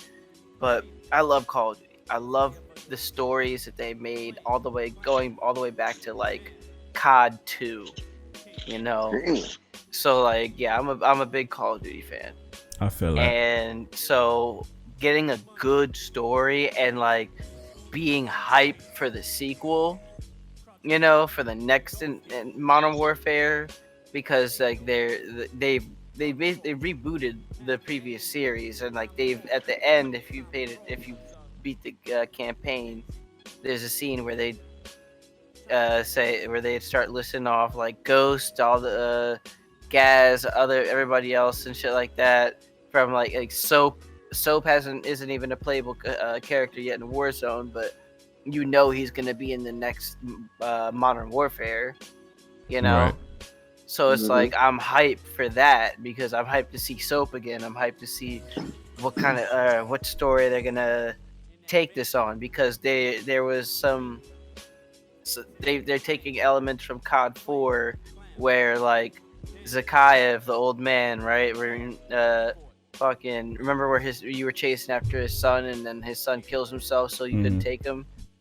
Yeah. Well, they're doing so. I always kind of thought that was like, yes, it worked, but they could have done something different, like where like how in MW2 you had Makarov the whole time. In my opinion, really, Zakayev's son didn't have to be the one that you were going after in that moment that killed himself. It could have been Makarov, like, you know, and then Zakayev would have, like, Junior would have made more sense for MW2. And they're doing in this one where Zakayev Junior, he's basically starting to take over for real, and then the old man seems like he's trying to settle down. So I'm interested in seeing how they're trying to work that angle and see what's going on with that. It's just, I feel it. It's just such an exciting campaign for Call of Duty, and it felt really good to play. So I feel it. I think that was a very hard and for the fact that they did wonders with Warzone 2, I think NW deserved that hard number 3. Okay, I feel that. Afro, what up, man? Number 3. Look, I'm a huge shooter fan. All right. Number 3 is a shooter that hasn't seen action in mad long, but in 2016, it finally came back. It is the one and only Doom. Dusty Doom, huh? Could never get into a Doom game. I'm not mad at that at all, dog. I don't care what anyone says, bro. Doom 2016 was so fire, and the multiplayer was all right, but it honestly just felt like Halo. So not a lot of people played it, and I kind of understand it. Outside of that, though, Doom 2016 brought a lot of fresh takes and ideas into the genre of just first-person shooters. It got platforming, it's got melee combat. You get a fucking chainsaw and just chain people down. Like it, Doom 16 is just so good. Honest to God, Eternal would have been in the same spot, but I just felt like Doom 16 beat it just by a bit, because Eternal just, that low ammo shit just pissed me off all the time. Outside of that, I feel that Doom 16 was so good. The level design, the combat, the pacing, fire. Yeah, that's one of those games. Like the thing about Doom, just in general, is that it's just mindless killing. Like that's it, and it's fire. Like they have ways to still make it feel fresh. Like the enemies and niggas you fighting, like it's super fire. I fucks with Doom. That's a dope pick. Nah, Doom was fire. I'm not mad at all. Damn, alright. We in top 2 territory, man. That's the fucking vibe, baby. We in top 2, man. We've been going on 3 hours, mother. 3 hours. I can only imagine 2 and 1. Oh shit. Oh boy! All right, Appa, what's up, man? What's number 2, man? Number 2 for me. All right, I might get. I'm not gonna get no controversy over this. I don't give a fuck with nobody. Fuck out of here. I feel it. Even though this game just came out, it's very new. I believe like I could give it this strong 2 because this game I just keep wanting to play it every day and getting more and more and more. Hope y'all got this game because this game is straight fire. This nigga's gonna say Fall Guys. Fall Guys. Nigga said Fall Guys. Fuck out of here. Get the fuck out of here. Yeah. It's the Ghost of Tsushima game. Yes, sir. Yes, sir. I yet to play that shit. Yes, sir. That game is That shit is fire. super fire. Super fire. What? I first started playing it. I'm looking at it. I'm like, oh. You could fight like what? Oh yeah, I'm definitely getting this. Like I'll be wilding on that shit. I wish it was online, but they're about to though. Fire. They about to. That'd be fire. Yeah, they're about to, but that's gonna be fire. Yeah, that shit about to be crazy. Online fighting against each other is going to kind of seem like a For Honor type of thing, but. Whoo! Yeah. Just another game for niggas to get mad at each other. Facts. I do that before I even think about getting a split for anything. Nah, I didn't feel that. See, like the crazy shit is like that game would have made my list if I beat it, but yeah, I didn't beat it yet. But I'm close to. But it's crazy because I'm dead. I'm fucking liberating all the spots. I'm doing every nook and cranny in this game, dog. Like, bro, I'm dead taking my time with this shit. I dead ass love this game, bro. I'm taking my time with this shit. Make you want to know more. Like, it make you want to figure out what's going to happen at the end. What's going to happen when I get everything. What's going to happen? Can I do this again? Can I do this? Can I beat it on this level, that level? Depending on how I feel about the ending and how fire the fucking co-op is when the co-op come out, this shit might be in my top 5. I'm not even gonna lie. Yeah, it might be. Cause that shit crazy. That shit definitely crazy. Because I gotta do something, I'm gonna tell y'all my number 1 and I'm gonna tell y'all my honorable mentions. I bet. My number 1, I'm gonna go with the same thing that Savage said, Spider-Man. I was waiting for that game. Like once I saw the gameplay for it, once I saw that it was going to drop, once I saw all the extra suits that you could get, like it took me back to like the first Spider-Man game I played for PlayStation 2. I want to say was it when there was Tobey Maguire and he was Spider-Man. You start off on top of the building and all that, and that nasty suit that he had. Shit was ugly. Matter of fact, I'm gonna take it back. Matter of fact, I had Spider-Man games ever since 64. I think it was. When you had to start off swinging and all that. Come on, B. You couldn't even go on the streets. You had to be on the fucking building. Yeah, bro. I was gonna say, you remember the one? You remember the one from PlayStation 1? The fucking street was the abyss, nigga. That shit was that shit was gas. You couldn't even go that low. I still have that game, and it's one of my favorite Spider-Man games.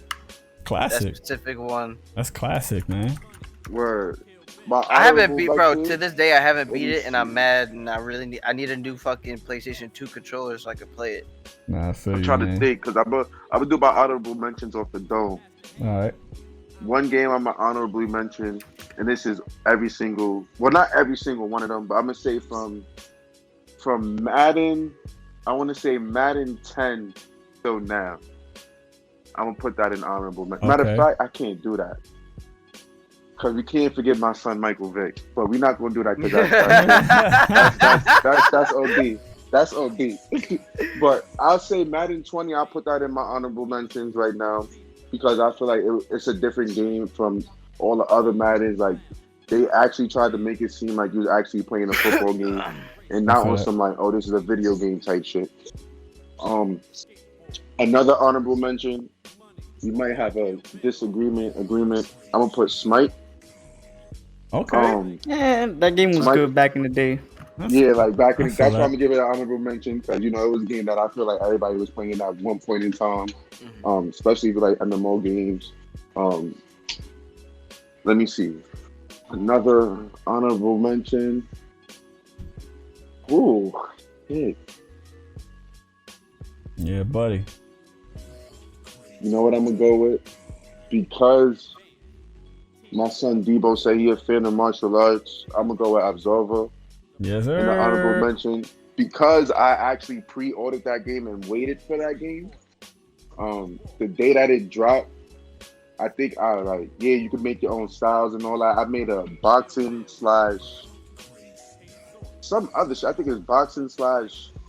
I forgot the combos of what you could make, but I made one and I actually like the game. Like you said, the one-ons is just different. You find somebody that think that they about to violate. Nah, hold on, big. Like the one-ons was crazy in that game. Like just everything about that game was cool. I liked it, and I'm gonna honorably mention Destiny. Oh wow, that's crazy. I gotta put Destiny in there because I got hours on that game too, and that was a great game. Let's go, man. Gotta pay homage to Destiny, man. That's a fact. It's totally right. It's totally right. It was a great game. It changed a lot of people's gaming styles too, like how they played video games. Right. Yeah, because I was definitely not into looter shooters before Destiny. Like I played some Borderlands here and there, but like not for real. Like I played it with my friends. Yeah, Borderlands for me was like,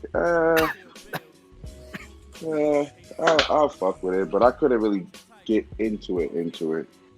Yeah, I feel that. Man, good shit though, man.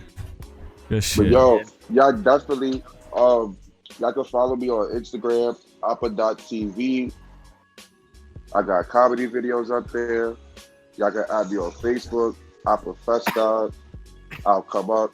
I got videos up there too.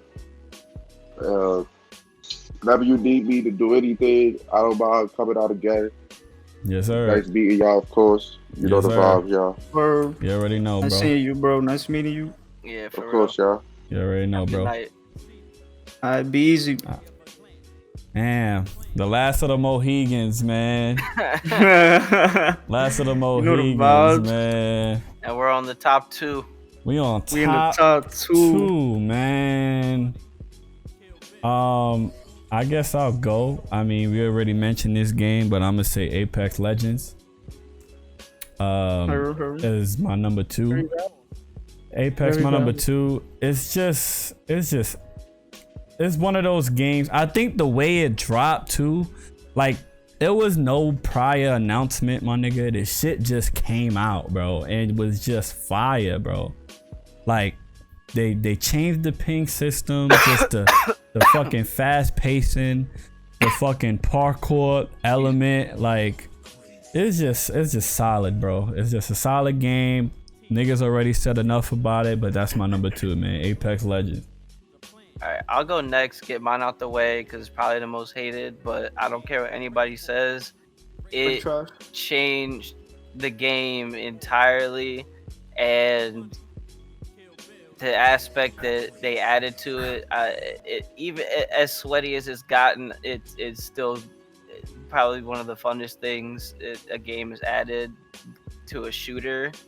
And that's Fortnite. Oh God! Listen. Yo, yeah, throw that shit in the I know. I said, it's the most hated. It's the most hated. And y'all was fucking our way.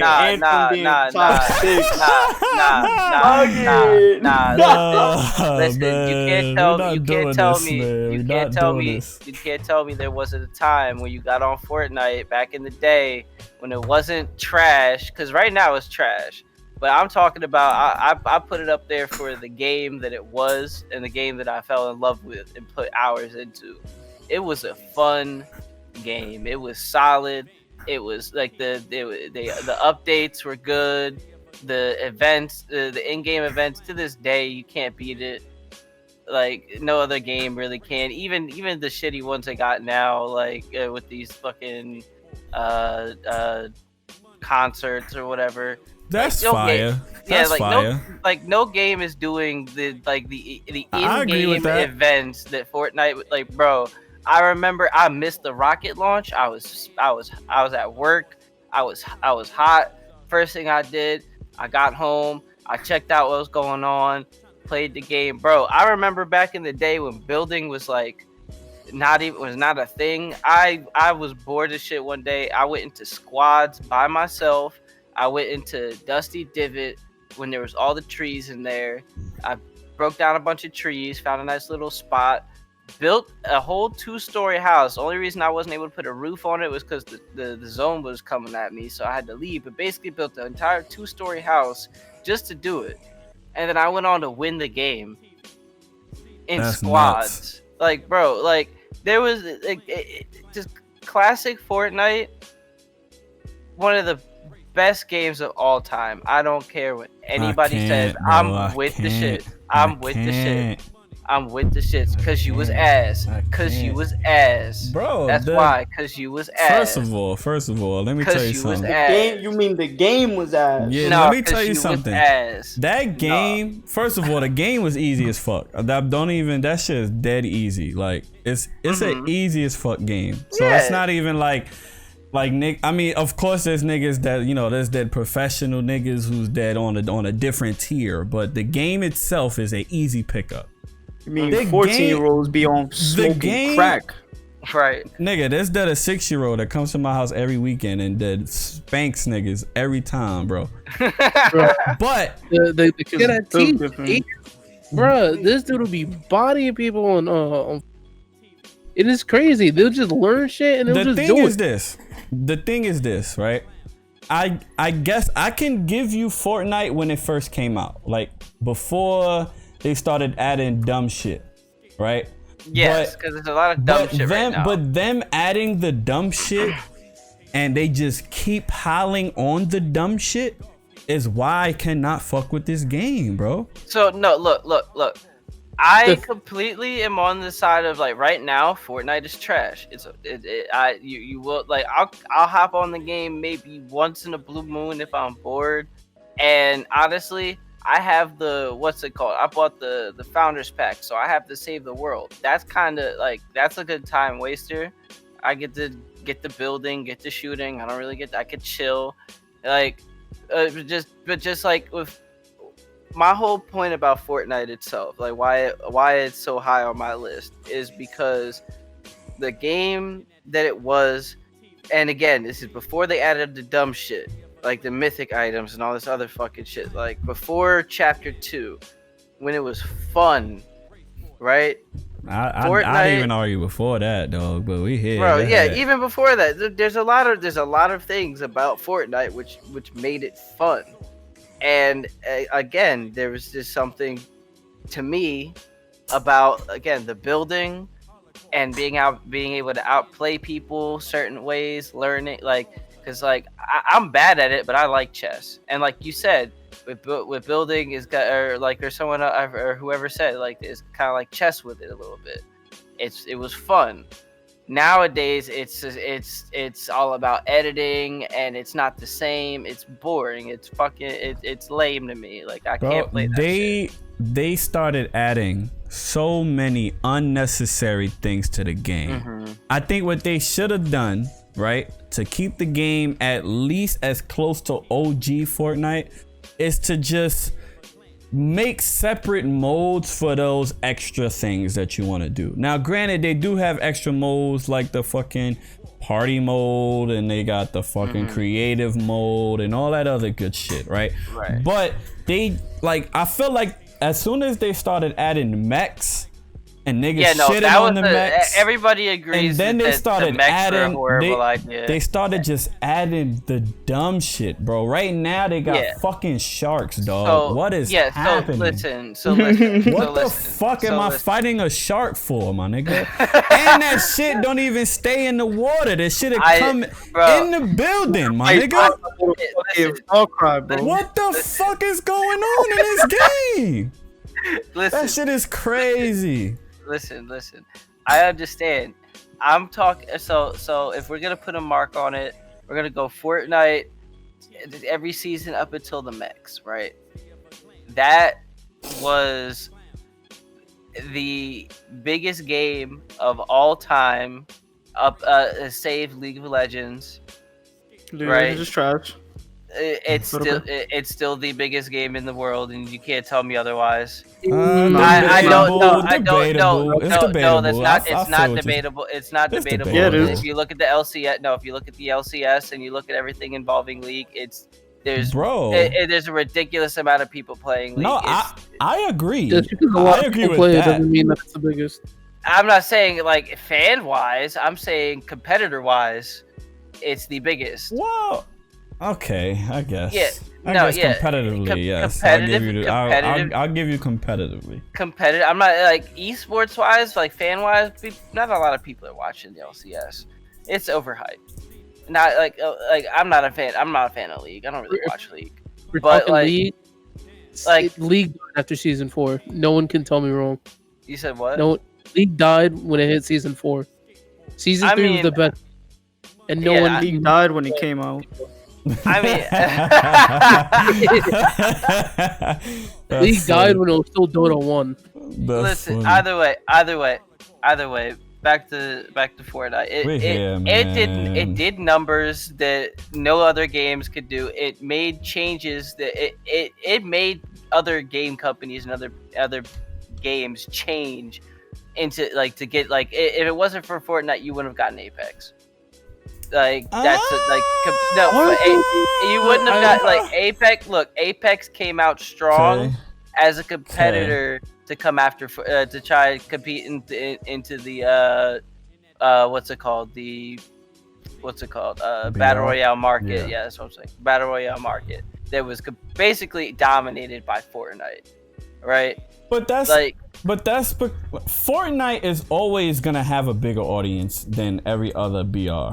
Because that game covers like every nook and cranny of a type of fan. You feel what I'm saying? Like age wise, like, you know what I'm saying? It's very easy for somebody to just hop in Fortnite, especially since they added bots, which is another fucking like, come on, dog. I mean, I feel insulted personally by that, but these niggas added bots in the game, dog. So like, I know it's just like. I understand why it's the biggest game, and I argue like, you know, I don't know how big. Ninja flossing in front of millions. I just don't know how big Fortnite would be if the nigga Ninja didn't fucking play with Drake and shit, and then niggas that now the whole planet is like obligated to play this fucking game now. That's the thing with like content creation and video games. Everything, just a lot of things that have in the world. Everything's like by luck and by chance. Yeah, and it's just like it's just very accessible too. That's the other thing about Fortnite. It's very accessible. It's on every device. I mean, now, you know, with the Apple shit going on, it's different. Mm-hmm. But it came out on everything. It was on mobile, it was on PC, it was on every fucking thing, and it was crossplay. One of the very first AAA crossplay joints across all platforms. So like, of course that shit is gonna be like the biggest game. Like everybody could play it. Like literally, like on whatever you own, you could play Fortnite. It's just, it was just very accessible. But we here, man. I guess, man. I get it. I get it. Yeah. The only thing I like about Fortnite is all the collaboration. They got Marvel. They got Disney. The they got skins Star Wars. is top tier. Yeah, the skins. I personally like the marshmallow shit because I'm a big EDM. The skins are fire.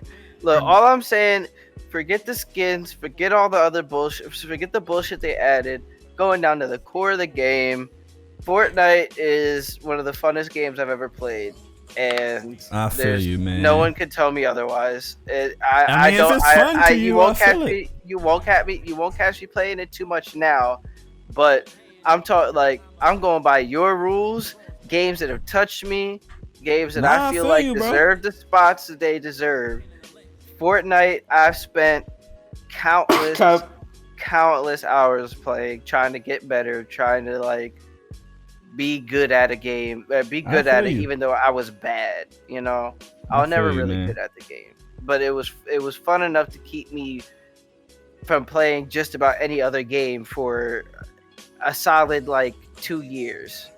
I feel that, man. So it deserves the spot that it gets. I feel you, bro. But it's not number one. I feel you, bro. DoughBoy, I don't know if you gave your number 2 yet, but Nah, bro. Yeah. Alright, so this shit came out on every fucking console, just like GTA did. I'm sure you already know where I'm coming with this one. Fucking Elder Scrolls, bro. Oh my God! Oh shit. See, that was the one. See, that was the one that I was talking about. That was gonna be on my list. That came out in 2011. Oh, see, that's tough. So, Skyrim is not this generation, bro. Repeat that's that? Tough. Skyrim's not this generation.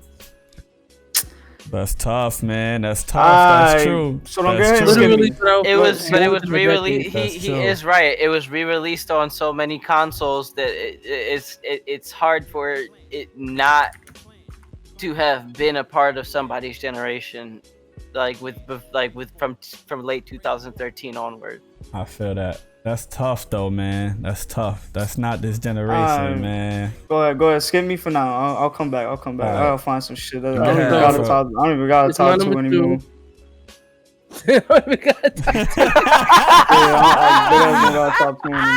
That's funny.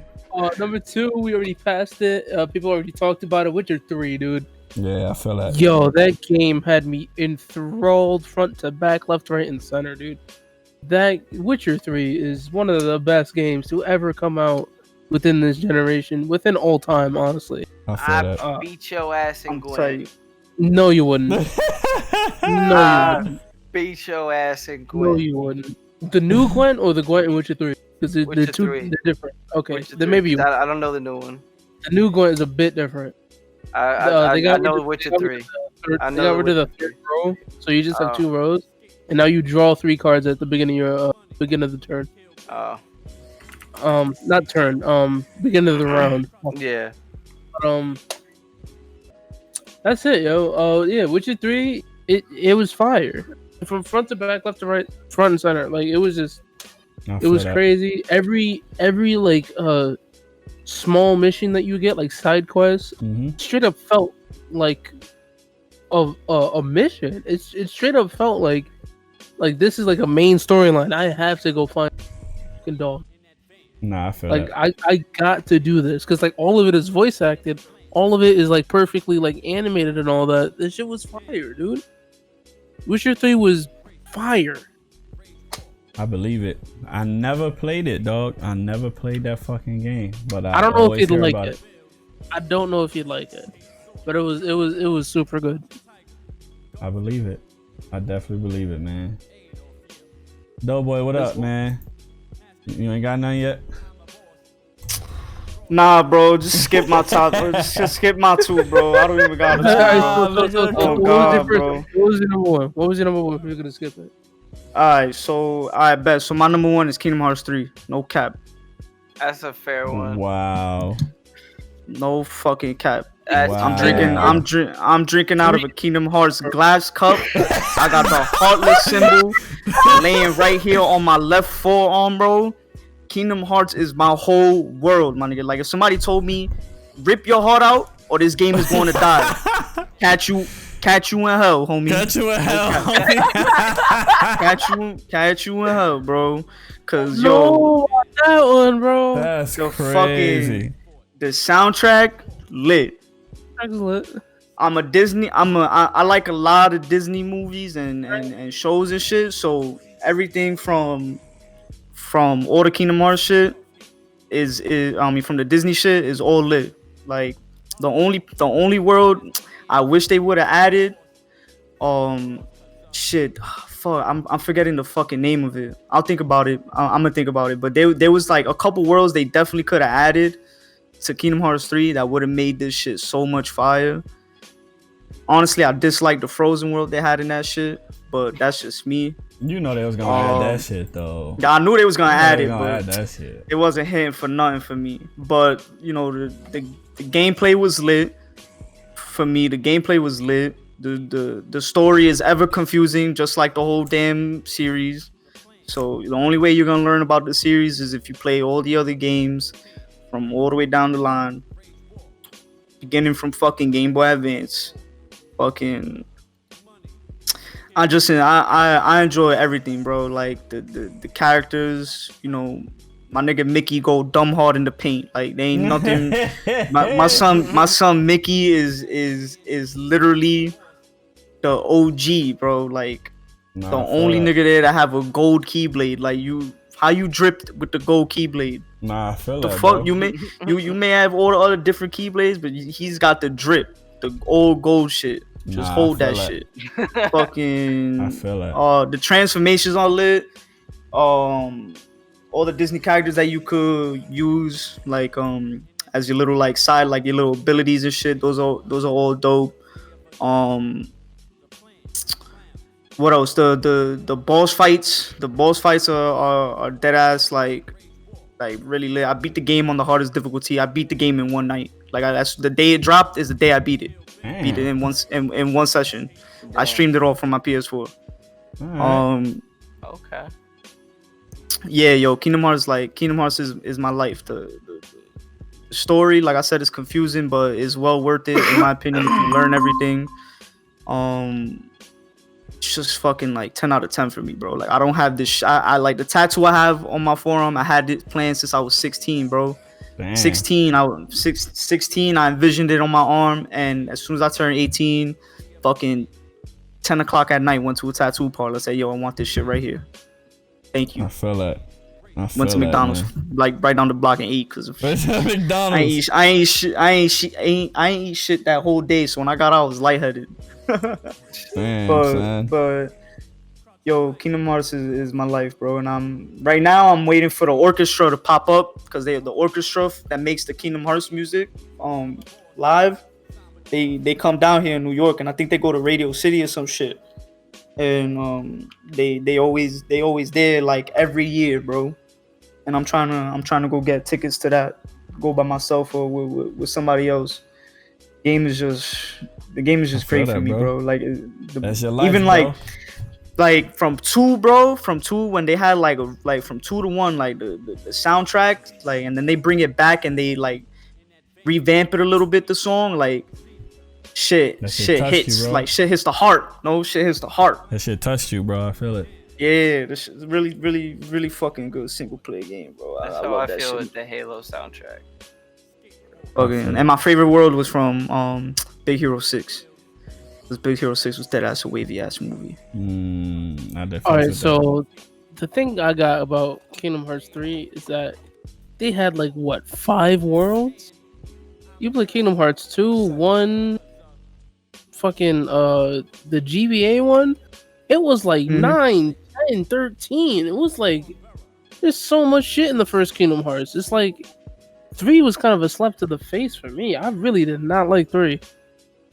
I loved it, bro. You right about it, but I think what made me enjoy it even more, they added data fights. The data fights were lit because you basically fight all the organization one by one, and then on top of doing the data fights, which is fighting the organization or all the organization 13 members, there was a secret boss that is literally dumb hard to beat, and he's voiced by none other than what's his name, Cole Sprouse from it's either Cole Sprouse or Dylan Sprouse, one of the Sprouse brothers. He voiced the hidden boss for it, and the hidden boss deadass has like 20 HP bars. Sheesh. Damn. Yeah, niggas beat that shit with level 1 on level 1 hit. That's like, nuts, dog. But Kingdom Hearts right there on number 1 for me. I feel you, dog. Okay. I feel you. Again, I never got into that series. Always hear about it.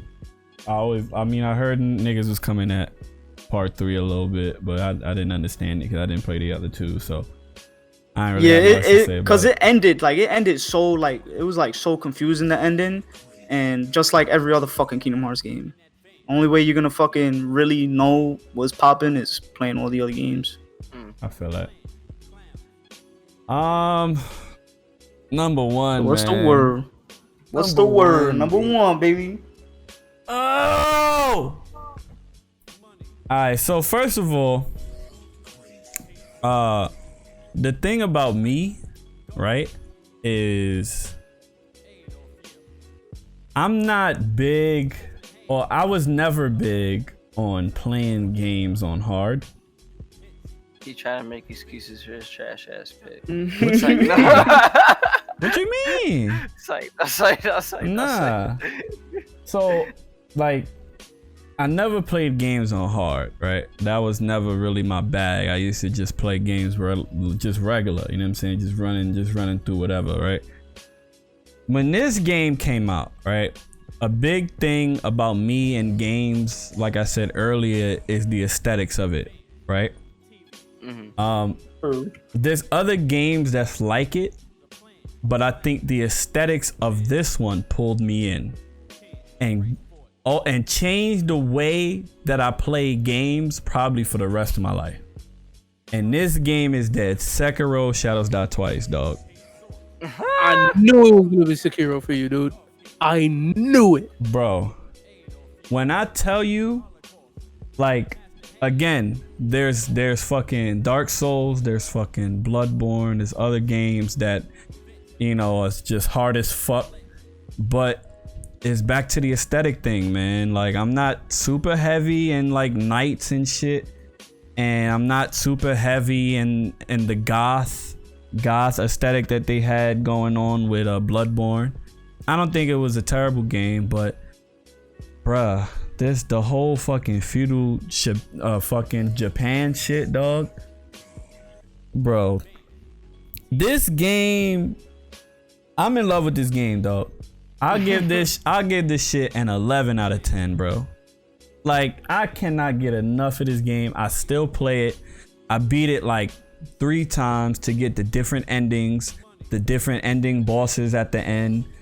Like, I recommend this game to everybody who just likes games, period, dog. Like, a lot of people was complaining that it was too hard, which I disagree with. I think there's a learning curve. Like, once you learn how to parry, it's still hard, but once you learn how to parry, the game like becomes very more like understandable and like how to get by certain things. It didn't feel cheap.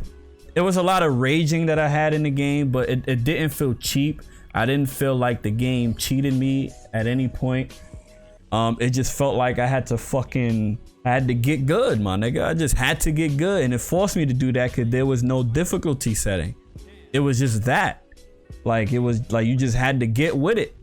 Like, when I got it's certain boss battles, bro. The boss battles, dog. Every boss battle is different. Like, yeah, it was the same, like, parry, get out of the way, but like literally you had to approach each boss battle differently. The secret boss battles, the world was huge. It was open. It was hidden bosses. It was just so much to do in this fucking game, bro. And the fact that they still like putting out updates for the boss rush, I can't wait for that shit to come out. Like, I cannot get enough of this game. I started modding it to where my fucking character was Scorpion. That shit was fire. They got a Darth Maul mod. Like, bro, this game, son, it's just too much. And it changed how I looked at other games. It changed. Now I play almost every game on the hard difficulty now, just to kind of scratch that same itch that I had with this game, dog. Like, literally no other game made me feel like how I felt about this game, bro. Like, literally no game in this generation. You should get a emulator or whatever you need to do to play it, and you should play Ninja Gaiden. I did have. Yeah. I did have. Ninja Gaiden fucking stupid. That shit is incredible. I watch people play that shit. I'm like, never in my fucking life. Now on hard mode though. The original Ninja Gaiden is next to impossible. I haven't dived into the original. I guess I'll dive into the original. But again, I'm not a fucking difficulty porn kind of guy. Like, I was never that type of dude. And I tried Dark Souls before I even touched Sekiro. I tried Dark Souls and I was like, bro, what the fuck is going on? This is too much. Like, I was going through it, dog. But you don't go through it with Ninja but it's crazy because now, like, when you play a game like Sekiro, just any one of these type of games, like, it feels so rewarding, my nigga, when you get over certain bosses you knew took you like an hour, 2 hours to beat, like then Dark Souls. Yeah, it just feels so rewarding, and I never understood that genre of gaming until I played this game. And another huge thing about this game that separated it from everything else was the fact that you had the grappling hook. You was able to be on some Spider-Man shit and hit niggas with some stealth shit and catch niggas from on top of the fucking building or some shit. Like, bro, this shit was incredible, bro. I don't really got much else to say about it. Again, I recommend it to anybody who just like games, dog. That shit is so fire, my nigga. But we here. Yeah, I'm trying to try that shit. Fucking Ghost of Tsushima too. I gotta try those games out. Ghost is fire too. I was hoping Ghost was gonna scratch that same itch. I'm glad they came out with the lethal mode, because before that it was way too easy for me, dog. It was way too easy for me. But go ahead though, Kalis. Alright, so I'm about to spit mine and I'm about to dip out. I don't really got any honorable mentions written down, and there's too many games to spit off the top, so I'm just gonna skip that. But I'm gonna say without a doubt, my number one game of this generation easily is Escape from Tarkov. I haven't found a game like, bro. Listen. Wow. The adrenaline. I've never played a game that has made me sweat in like profusely. Like made me jump, scared, fucking like the adrenaline rush you get in this game, like the highs, the lows. Like I've never played a game like it. And I don't know, man. There's no shooter. Like it's just so in depth, and I like that. I like complicated things. I like and hackers. Okay, so yeah, the hackers aren't fun. I've been killed by one. It wasn't the funnest experience ever, but truth be told,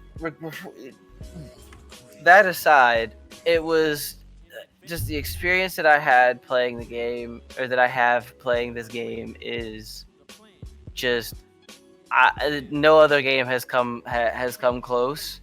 It's like to sum it up, when my friends introduced this game to me, the conversation was something like this.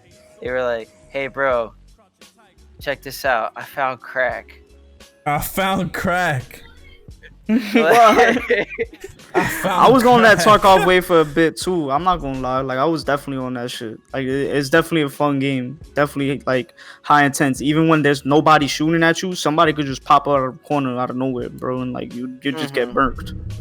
Like get it? Like just like doing the tasks and all that stuff for the dealers, leveling them up. Like it feels good when you're able to like. Because sometimes I don't even want to go in and fight people. I just want to do tasks. But I have to go in and I have to go get shit from places. So, like, I'll just go around, like, and rat around the map. Run around quiet, like, move around, do what I got to do, try and avoid fights, and get out. It's like a thriller game at that. Like, it could be so many different games in one, you know? Feel that. And it's like... And admittedly, it has like it's like it triggers the same addiction that gambling does, because you have a set amount of money that the game gives you, so you gotta get that money up, and then if you want to get good shit, you gotta buy parts, and you gotta do this and that, so you gotta spend money. So it's like give and take. You gotta keep going in without losing all your money, essentially. And it's just like, I don't know, it's like you get so many different thrills out of this game. It's definitely like a sweaty ass game, 100%. It's super, no, literally sweaty. Like, yeah, yes, like super sweaty. Like, fun time though. It's fun time. It's just a great game. But anyway, it's been great, boys. My guy. Man, anytime, just hit me up. Got you. Anybody want to follow me on Twitch whenever I stream? Once in a blue moon. Twitch, it's twitch.tv, Kid Kalis. You already know. I've been meaning to actually try and stream more often anyway, so I feel like probably gonna be streaming some Tarkov. So, Rat Gang, let's go. I'm good. All right. Rat Gang. Dude, I'm a rat and I'm proud. I don't give a fuck, man. Fucking rat. I don't care. I run around with contacts. Like Daddy Sam said, I usually run around with a pair of contacts, a pistol, and a bad attitude. Oh God. All right, peace out, boys. Yo, Afro, man, what's up with that number one, man? Let's close it out, man. Nobody said it yet, and it's very surprising. So maybe nobody had a Switch, but Breath of the Wild. You know what's crazy? That shit got me tight, bro. I was waiting for somebody to say that shit, bro. I don't know how no one said it. I was waiting for somebody to say it. So fun. It was on my mind, but I was like, nah, fuck that. It defines for me what an open world RPG should be. I feel it. Play Skyrim. Sure, Skyrim has like the modding and stuff on PC. Get that, but Breath of the Wild is just so good, dude. It's you can set people on fire by fucking having flaming arrows. You can set a tree on fire by there's so many things to do in that game. You can. I don't know what that man just said, but I feel it. You can use fire. You can use your fire arrows to shoot at the floor, and then use your fire to set fire on fire. Use your glider to flow upwards because the gas is going upwards. This game is so fucking big brain. You can do so much shit in it. It's like the most sandbox game of all time. And you could just go to the end of the boss fight and from the jump. You could just do it. It don't matter. But there's mad shit that you can do that you just get to doing. And then it's mobile, so I'm over here playing it on the bus, on a train. Bro. Game of the decade. Game of the last generation. It's so good. Sheesh. I feel that, bro. I haven't played it, but again, I heard that shit got me tight. I'm not gonna lie. Why? There was this one part where I was like, there was this horse shooting fucking lightning arrows, and I was like in the water side, bro. When I tell you, this shit murked me so many times, and it didn't help that I was trying to fucking sneak around it, and I got to a point where I put a rock between us, and I saved it. And when I saved it, it put me on the other side of the fucking rock, and the horse literally in eyes view. So I had to, every time I respawned, I had to fucking dodge roll and run away from this man. He shot me. I literally ran off the side of the mountain, bro, and glided off the mountain. He shot me midair. Oh no. I was like, nah, I'm about to throw my fucking Switch across the room. That shit got me all the way tight, bro. I was like, nah, fuck this, bro. Damn, you really not about to do this. You really not about to do me dirty like this. Damn, but I vowed one day to fucking get OD Brolic and then just murk his ass when I go back up there. I ain't going back up there anytime soon. I had to go up there to collect fucking arrows to do some bullshit. And then once I collected the arrows, I dipped. I had to dip. Nah, I feel that, man. Someone was wilding for mad respect, bro. I was not with any of the type of shits he was with. They was not None with of it. Nah, OD pussy. Damn, son. I guess that was it, B. That was motherfucking. Let me look at the time. Good. That was 4 hours, dog. Word. Golly. Yeah, top 10's a bit long. as many people as we had. That ass. I mean, I don't know what we could do to have it at least a little shorter next time. But 5. Top 5. Top 5, right? Because top 10 might be too much. That ass, right? Yeah, that's definitely true. Because if we're doing all time, then top 5 gonna take a minute. Yeah, all time is gonna be crazy, my nigga. That's gonna be tough. But I'm definitely down to do like some more joints like this, bro. This was definitely lit. This was definitely a good time, man. I'm not gonna lie. 100%. We need to do more of this shit, bro. That ass. Look, Caleb's talking about Escape from Tarkov. Nigga playing it right now. Of course, he going right to that. Nigga, he said, "I gotta go." Yo, no cap. He was playing this shit while he was doing this shit. That ass. Or he just had it open. But he definitely had it open. I don't know if he was playing it, but he definitely had it open during this whole podcast. That's funny as hell. Tarkov is definitely that game. I mean, listen, he said it's that crack, bro. He said it's crack, man. Nigga said I gotta go. I gotta go. I got some. Hey, Tarkov. I gotta go. Nigga is hooked. Some shit to do. Yeah, man. I guess that was the first motherfucking podcast, first Planet X gaming joint. We lit out here. I'm gonna throw this shit on YouTube. So follow the YouTube is Debo PX. It's gonna be like a little hub that I got, and I mean for the Planet X gaming community. So if niggas throw that shit in the general chat too. Yes, sir. So if niggas got highlights or some shit, I don't mind throwing that shit on the YouTube as well. You know what I mean? Just let a nigga know. And that's that on that.